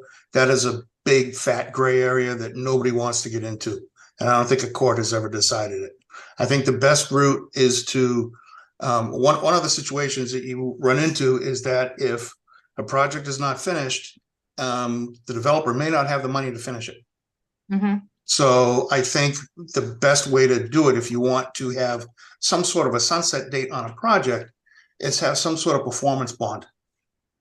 I mean, obviously, send it to legal to make sure they're okay with it, but you need to put some teeth into it somewhere, because I really don't have it in the building code. And if you want to put it in the zoning code, you're going to have some sort of teeth, like put up a performance bond for a percentage of the project in case it's not finished, which will drive more businesses away, I'm sure. But or occupancy permit, right? You can say what? Occupancy permits. Well, if they can't finish the building, I can't give them an occupancy permit. Right. Like I said with 89 West Main, I'm authorized to give them a partial occupancy, but I said I will not give them a building permit until they finish the site plan work that is in violation of the approved plans.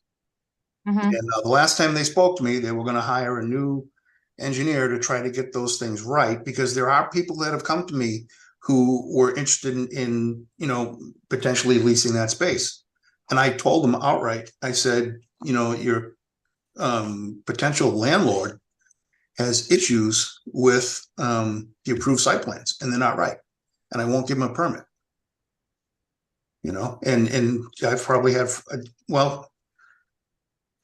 if their site plan was correct, according to the plans, we would have that whole first floor occupied now. Mm-hmm. But I'm holding developers' feet to the fire. Laura, you have something? The challenge with the performance bond, unlike for subdivisions, is that the town doesn't have the right to take the performance bond and then hire a vendor to complete the outstanding work, because that would be considered trespassing on private property. And we don't have that ability. So if we do require a performance bond, so I have done that in exchange for occupancy permit, if there's some little Mickey Mouse issues that are remaining. So what I would do in circumstances like that is I would say, fine, I'm okay with the issuance of a temporary occupancy permit. However, you still have your landscaping left to do. You have to, hydroseed, and I need growth, and, I need trees, and it's the middle of winter. So I want you to give me $10,000 cash as a performance guarantee. So what that does is maybe the value of the work is actually only $5,000. And so they don't want to lose $10,000 for a job that's only going to cost them $5,000. So they have an incentive to complete the job. But I only do that for little Mickey Mouse issues, not for large scale issues like they've only completed 50% of the site work. That's problematic. And then the other thing about, I think it's better to have a timeline that's specific to the particular project scope. So you may have a tiny project like a Dunkin' Donuts, or you may have Northborough Crossing. So obviously it's going to be much faster to build out Dunkin' Donuts than it is to build out Northborough Crossing. So I think it would be better to have something like that that's project specific, specified in the decision as a condition of approval versus in a bylaw, which is going to apply to everything. Okay. Okay. So I'm going to move on to the minutes then. Is there, we have an amendment to the minutes for 8-1. Did everyone have a chance to read the minutes for 8-1? Yep. I was absent, so I'll be abstaining, but in any case, is there a motion to accept the minutes as amended for August 1st? So Come on. moved. Second, Second, all in favor, Amy, aye. Bill, Aye. Millie, Aye. Anthony, Aye. and Carrie abstains. Okay, let's see. Next, we have the minutes from September 5th. I was not at that meeting, so I will be abstaining. There were no amendments that I saw come through. Are there any amendments tonight to the minutes? No. Nope. Okay, is there a motion to accept the minutes from September 5th as submitted? Second. Oh, so moved. Second, Second, all in favor, Amy, aye. Bill, Aye. Millie, Aye. Anthony, Aye. carries an aye.